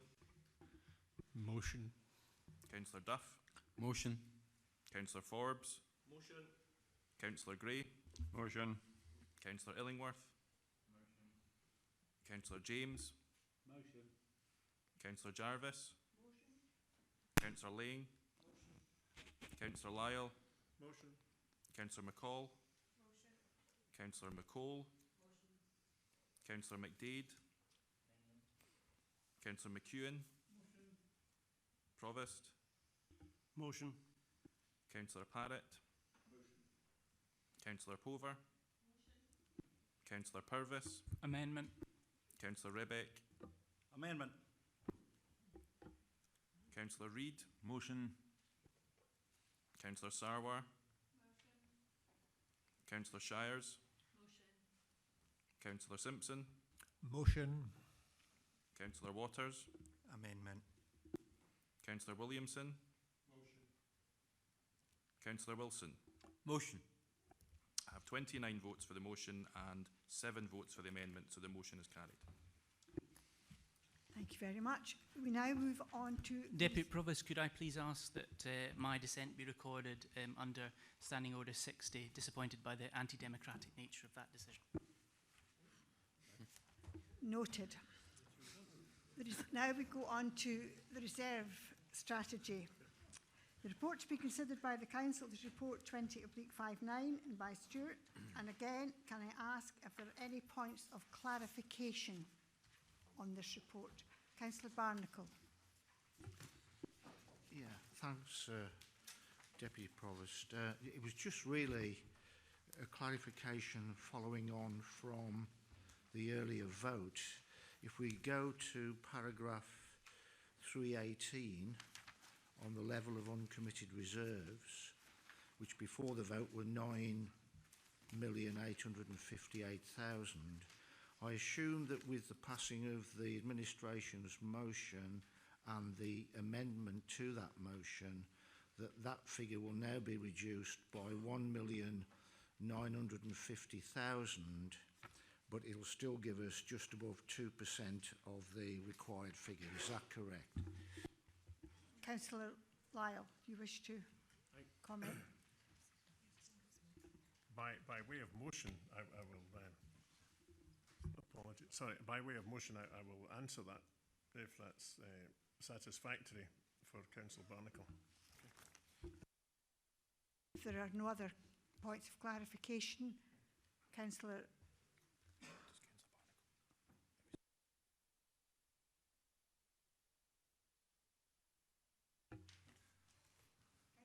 Are you quite happy with Councillor? It was a question for officers, but I'm sure Councillor Lyle can simply confirm what I was saying.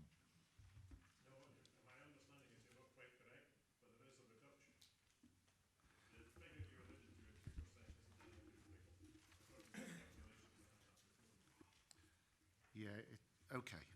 I'm happy with that. Thanks, Deputy Provost. Are you going to be asking for questions after the report's been the motion's been put forward?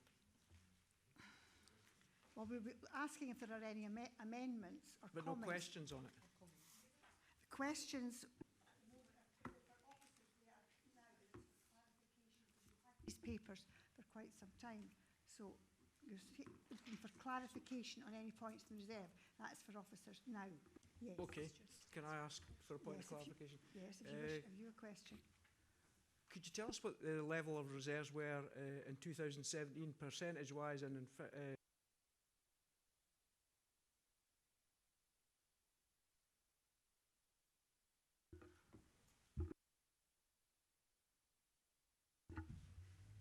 Thank you, Councillor Lane. The short answer to that question is I don't have that information to hand. My colleagues, I'm sure, could do the arithmetic in real time, but I don't have that to hand. Would it be fair to say that at ballpark figures it was just over 4% of reserves in 2017 and we're now just above 2%? Would that just, for a rough set of figures, it's reduced, we've halved the amount of reserves in 3 years of this Tory administration? Thank you, Councillor Lane. I couldn't quantify it, as I said earlier, but there has been a reduction in unallocated reserves over a period of time.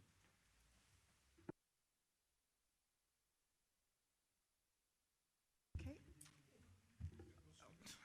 If there are no further questions, Councillor Lyle.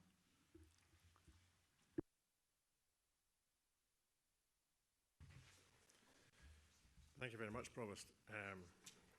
Just before I begin, just on the inference from Councillor Lane's point, yes, reserves have gone down since this administration came into being. As I've demonstrated in both the revenue budget and the capital budget, the Council and this administration in particular have developed a growing reputation for prudent and sound financial management. The annual reserve strategy before the Council today underlines that reputation. Everyone in this chamber recognises the importance of holding sufficient reserves as a contingency for unexpected events and emergencies. All elected members also understand that reserves must be used on a sustainable basis and cannot be used to balance a budget. Reserves can only be used once. When they are gone, they are gone. The Head of Finance sets out a range of uncommitted reserves, which is between 2 and 4% of the net revenue budget. This administration's budget proposals today will result in a level of between 2.5 and 2.6% of reserves, albeit a reduction on the year, but still gives a continuing sensible approach to financial management. I'm happy to move the reserve strategy. Thank you. Councillor Duff. And given the length of time this morning, I'm just happy to formally second. Thank you. Thank you very much. Are there any?